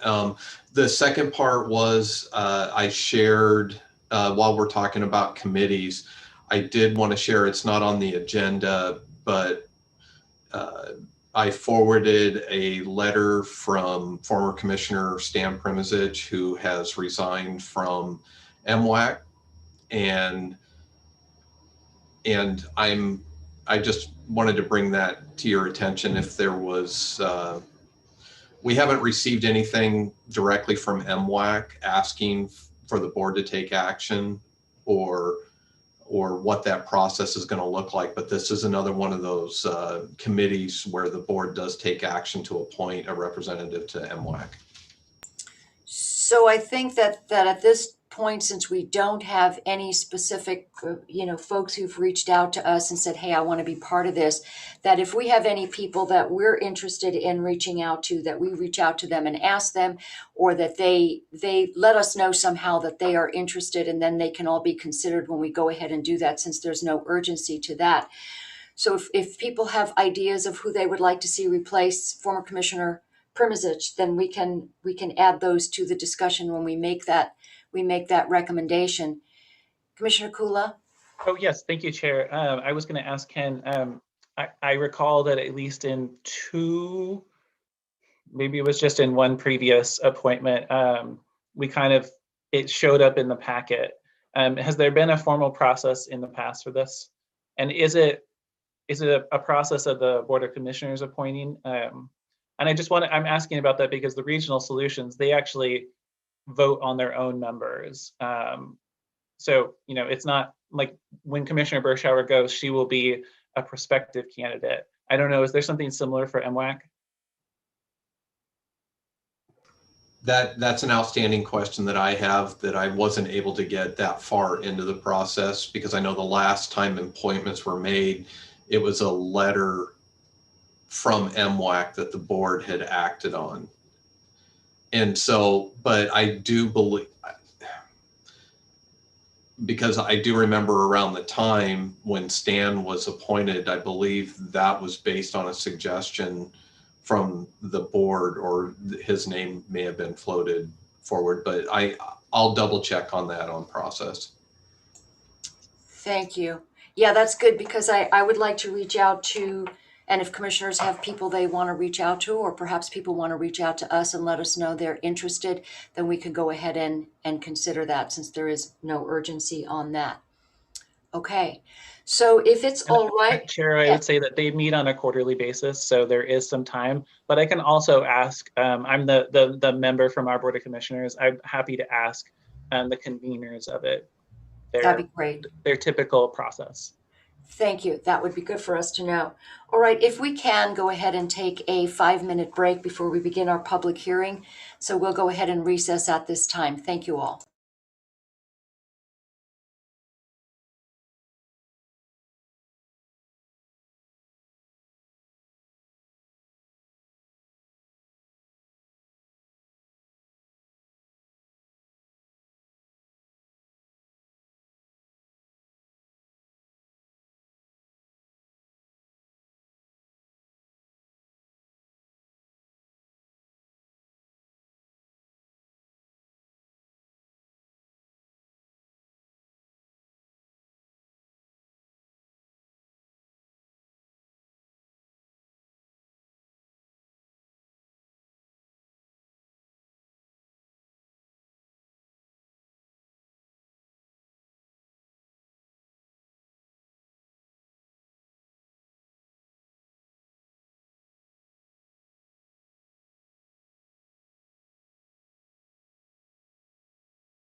All right, we will reconvene the Yamhill County Board of Commissioners formal informal session at the point of our public hearing.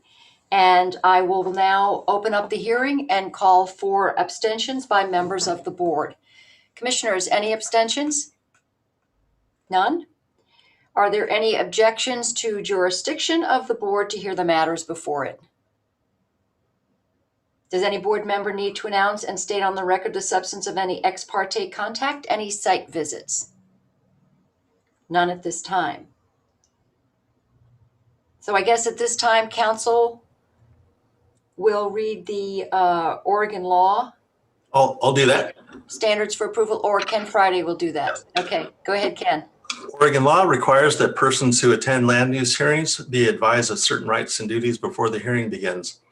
First, with regard to the standards for approval, state law, ORS 197.763 sub 5, requires that we list the applicable substantive criteria that must be met in order for the county to approve the application. The standards will be listed by the county planner in a moment as part of the staff report, probably better than I just did. Testimony, arguments, and evidence must be directed towards the standards for approval. Second, the raise it or waive it rule. Under Oregon law, any issue that might be raised in an appeal of the county's decision in this matter must be raised before the record of this hearing is closed. Failure to raise an issue accompanied by statements or evidence sufficient to afford the decision makers and the parties an opportunity to respond to the issue precludes appeal to the board based on that issue. Third, and this is directed at the applicant, under ORS 197.796, failure of the applicant to raise constitutional or other issues related to proposed conditions of approval, again with sufficient specificity to allow the county to respond to the issue, precludes an action for damages in circuit court.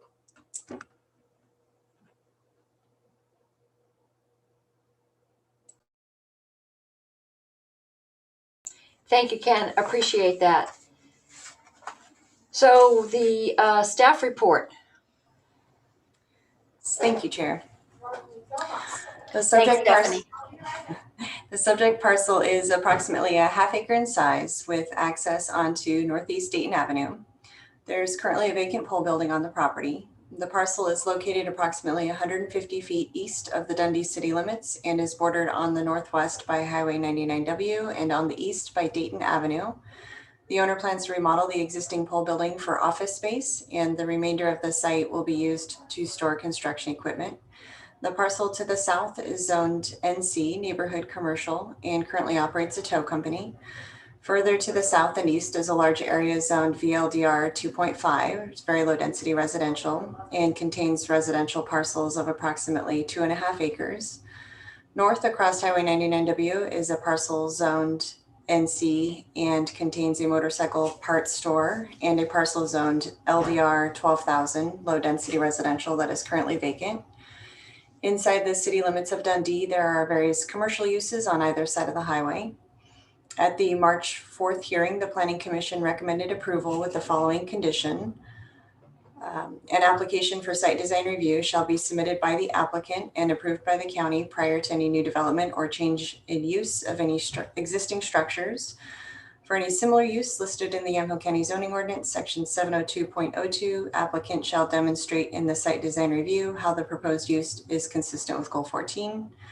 The application is subject to sections 502, 702, and 1208.02 of the Yamhill County zoning ordinance.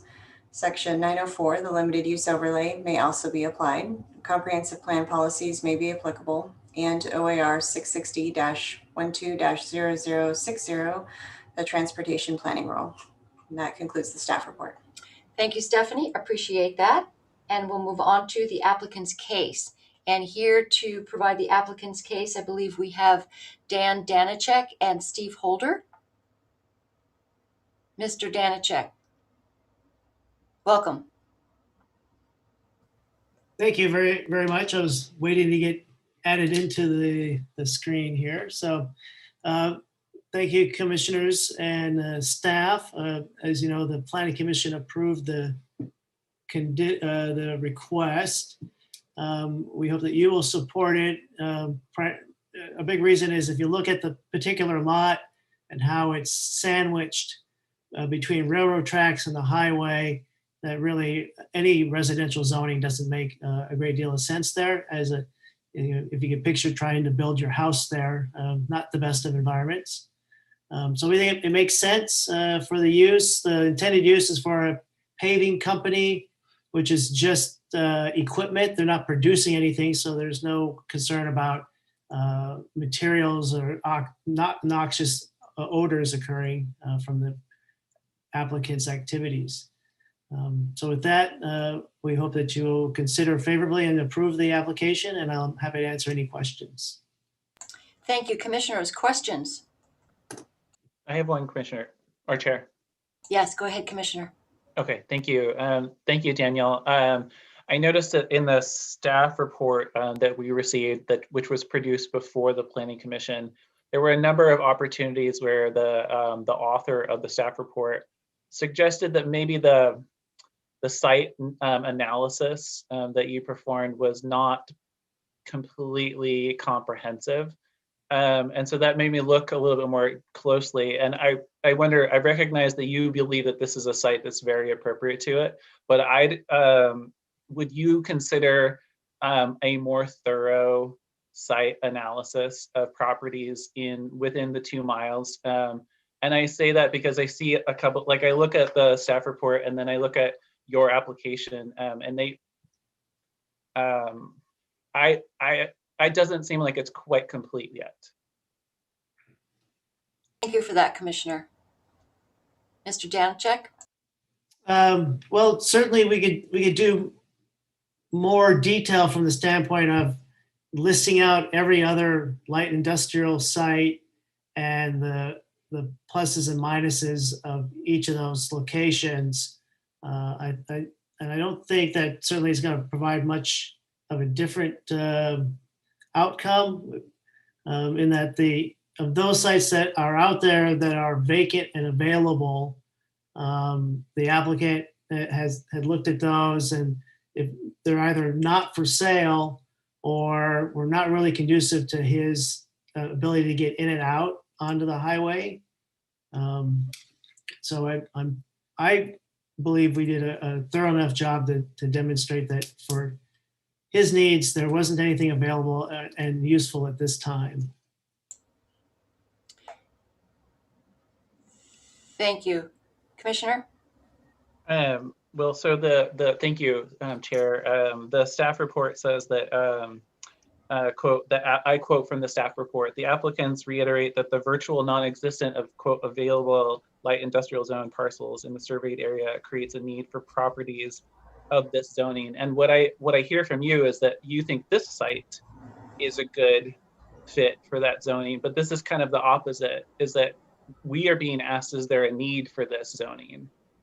And so I just want to, and then in the record, it says in the comments, it notes that that there are parcels available for purchase that are light industrial within 2 miles of your location. And I totally understand that if you own that, if the applicant owns this, of course he's going to want to do something that's more appropriate for it. But we are being asked whether there's a need for this for the community perspective.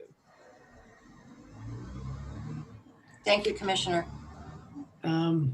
But in response, as far as the perspective that the applicant currently owns the property, he did do a review of properties in the area and had looked at some of those that are available, most notably down off of Quartz Landing, as there's a number of industrial sites there that he felt were not conducive to his intended use for the site, which led him to eventually acquire this particular site. For the needs for additional light industrial zoning, no, we didn't do a full economic analysis to demonstrate the need for this one specific additional location for light industrial. Our feeling is that as zoned as residential, that's not appropriate for that site when you look at the context of what's around it. And as such, to put it to beneficial use, a rezoning is really the appropriate thing to do. And in this case, we're asking for the light industrial zoning. Otherwise, I think you'll find that that parcel will probably not develop in the near future, if at all, as a residential site. Thank you. Commissioner? Yes, thank you, Chair. I'm just looking, Mr. Danishek, I'm just looking through the review criteria and the things that we're supposed to be making a decision on, not what the applicant necessarily says. And that seems to be one of the specific criteria. And I provide as an example that we just approved the findings from another application that asked to change the parcel zoning. And there was a very thorough analysis explaining exactly why each parcel didn't meet the needs of the applicant. And I recognize that, sure, your applicant, I guess Mr. Holder owns this site. So of course he's gonna wanna do it. I'm just looking at the review criteria here, and I'm wondering whether you would consider doing a more thorough analysis. The other thing I just wanted to bring up so that you can do it all at once is that your application that's before, was the comments to the Planning Commission, says that the subject property is currently not being utilized. And that's on their very first paragraph. But then on the next page, it says that the subject property would not change significantly from its present use. And correct me if I'm wrong, but he's proposing to park a lot of equipment there and to use it as a commercial property, right? That is correct, yes. Okay, that strikes me as being a significant change. I guess from the perspective of it currently being essentially a vacant lot with a structure on it, then yes, there'll be a different use and activity going on there with in a result with the zoning change. So yes. Thank you for that. And my apologies, I have been absolutely butchering your name, Dan. And if you could, before this, now everybody's calling you the wrong name. Could you please pronounce your name? And I am sorry. No offense taken. It's difficult to guess on the first time. You have to be from Eastern Europe to get it. But the pronunciation is Danicic. Wow, I was way off. And I should remember your name from the past. And I've seen it in writing, and it's been a long time since I've actually had to pronounce it. So shame on me. And I appreciate Mr. Ken Friday for bringing that to my attention. Can you say it again? Yes, it's Danicic. Danicic. Okay. Yes. Thank you very much. I appreciate that. Any other questions, commissioners? I have a couple of questions as well, but when you're done. Commissioner Berschauer, any questions? Thank you, Chair. I do share some of Commissioner Coola's concerns, and I was noting that in the public comment received, or at least comments received, there's some concern from the city about water and water pipelines. Most of the properties and businesses around that area, I believe, are more commercial. They're restaurants, they're wineries. There's a gas station there. And anyone who's driven along that road knows that it's very dangerous when you're trying to turn at that intersection where 99 splits. I believe there is some light industrial. Ken Friday can correct me if I'm wrong, but I believe there's some light industrial down the road a bit to the, I guess it would be the east. And then certainly on the other end of Dundee. So it's not unusual to have that kind of activity on either end of Dundee. But I think where the concern is that this is so close to sort of that commercial hub of Dundee. So I share some of Commissioner Coola's concerns, and I don't know if those things would be fleshed out in a site design review, but that would be my concern, is that you have now industrial activity going on right next to the Arco or whatever it is, and it's right across from Four Graces Winery. That's a pretty low-key, commercial business. Those are very small restaurants along there, so they're not producing huge volumes of folks and traffic. So that's only my hesitation.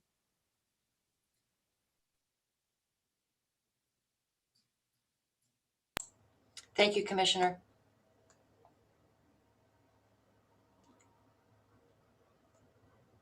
Mr. Danichich, do you want to respond? Thank you, Commissioner. I think if you looked closely at that particular area of the intersection, you have as you mentioned, the gas stations nearby. You have a repair shop that's behind this particular lot to the south. Across the street's the motorcycle repair shop. And then you have the large RV park going in to the north as well. So it is, I believe, as you entered Dundee, that zone, that area is fairly intense in development and non-residential in nature. So we believe that it would not be out of character or out of place to have a light industrial site in that spot. Thank you. I wanted to concur with my fellow commissioners. The designated city planner for Dundee sent an email or has a letter in the record to the Planning Commission, which really does speak to what my concerns are. And that has to do with the TPR criteria, the trip counts, and looking at cars versus large commercial vehicles. And again, the impact to the highway system he brings up is different versus passenger cars versus heavy truck traffic, and then that was not evaluated. And also the comment here that the county should discourage rezoning to industrial districts in unincorporated areas this close to any city limits without first evaluating the feasibility of becoming incorporated into the city limits.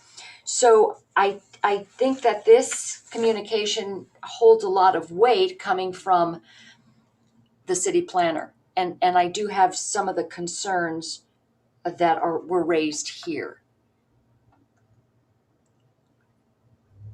Well, I certainly can't disagree with the opinion of the city planner. It is adjacent to and contiguous to the city of Dundee. And if I've not heard that the city was interested in annexation of the property.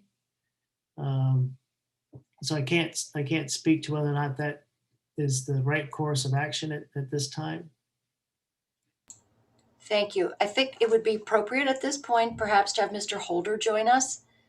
So Mr. Holder, if you are there, we'll go ahead and get you into the queue. And if we have any questions for Mr. Holder, who is the applicant.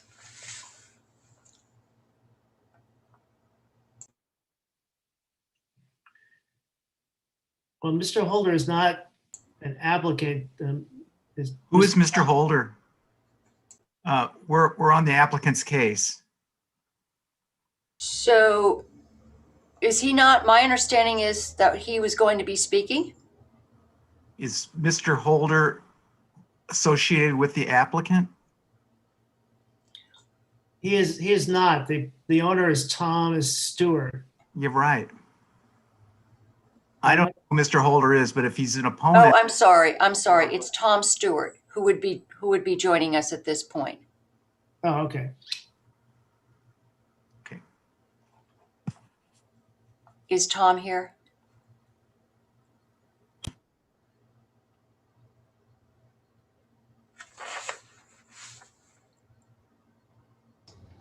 Is Tom going to join us? Because then we could have further questions. Chair, I'm looking at the list of participants and I'm not seeing. Tom had shared with me that he probably would not attend because he's a businessman. He's busy on his project sites during the day. Okay, great. No, I was just given a note earlier that said that both of you would be speaking, so I wanted to make sure we had the opportunity for Mr. Stewart to comment. But if we have no other questions and no other testimony in support of the application. I have one more question if you mind. Yes, go ahead, Commissioner. And then it sounded like Mr. Danichich also wanted to say something too. But maybe I'll ask mine and then he can make 2 comments at once. The staff report notes on page 5, it should be noted that septic approval may be difficult to obtain for other uses allowed in the zone due to the size of the parcel. And I wondered whether you could address that. There were obviously a number of emails with our sanitarian about a holding tank and pumping that out. And then the concern that was raised by Mr. Davenport, the planner for the city of Dundee. Can you go into more detail about that? It's concerning to me, I guess. Yes, we were aware that the size of the lot, no matter what development you put on there, would not allow for a septic drain field to be located. Because not only you have the drain field, but you have the replacement field that you have to accommodate. So we did have conversations with the county sanitarian about the opportunities for a holding tank system. And for the size of the building, there's only going to be one restroom, and she approved the approach of a holding tank of a particular size that requires us to get a signed maintenance agreement with a service that will be maintaining it throughout the year. So any development's going to require some sort of temporary holding system, and we believe that we've got that part covered. With this approval, should we get approval for the zone change, we go into a building site review process, and then we'll get the official approvals from the county. Okay, I was just going to clarify that because it does say a holding tank could be approved instead of a drain field. I just didn't see the formal approval in the packet. And I didn't have anything else to contribute at this point. Chair, Do we have any testimony in opposition to the application?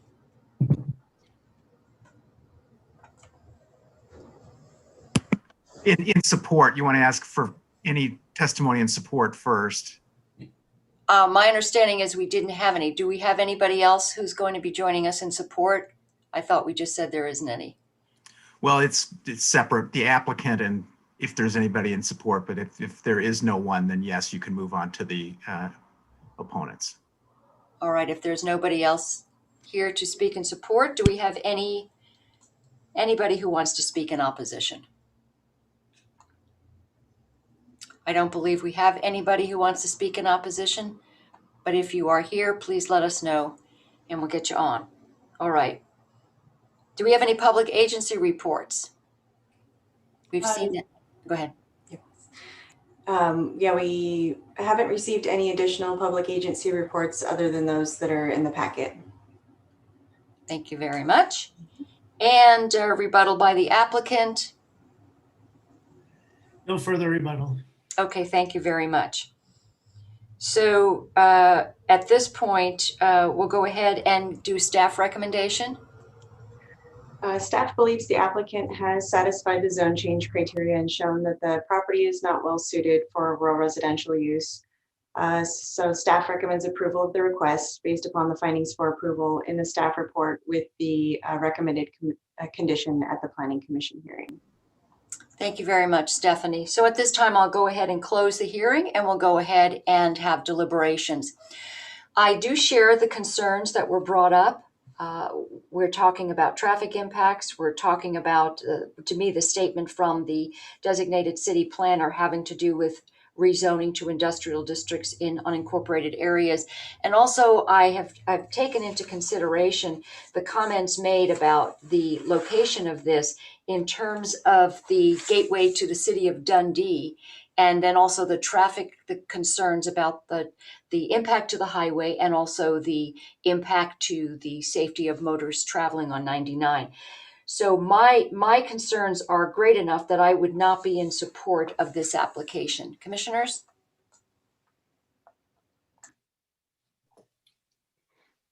Chair, I think I concur with you with one caveat that if there was more information from the applicant, I might feel more comfortable with the criteria have been met.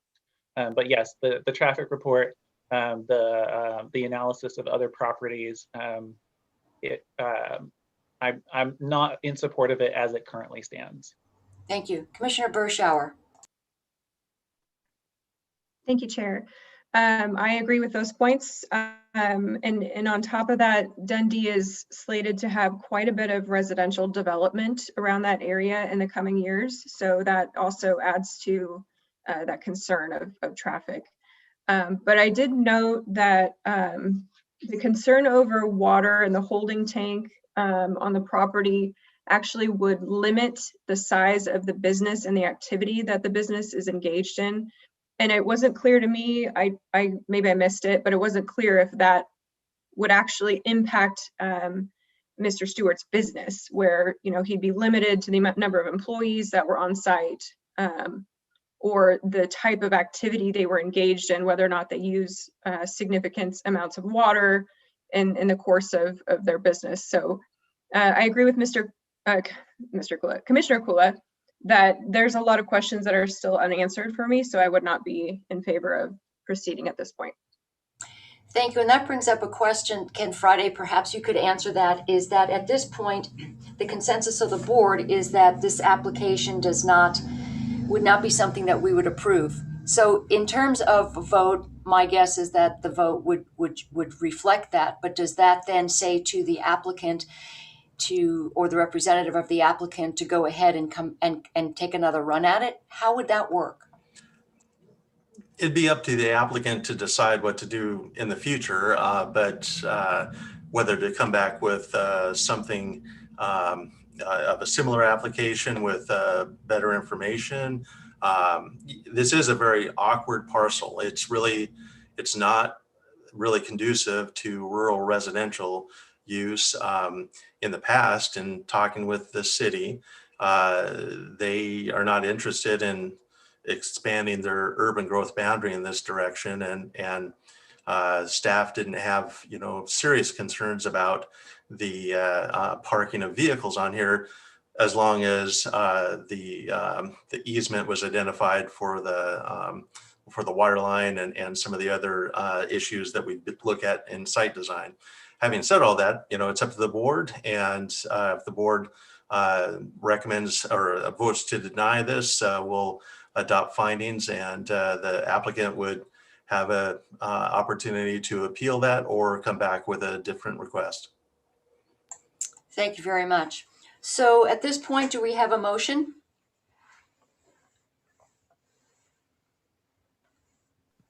Chair, I'll make a motion, but I need to pull up I just want to make sure I get it correct.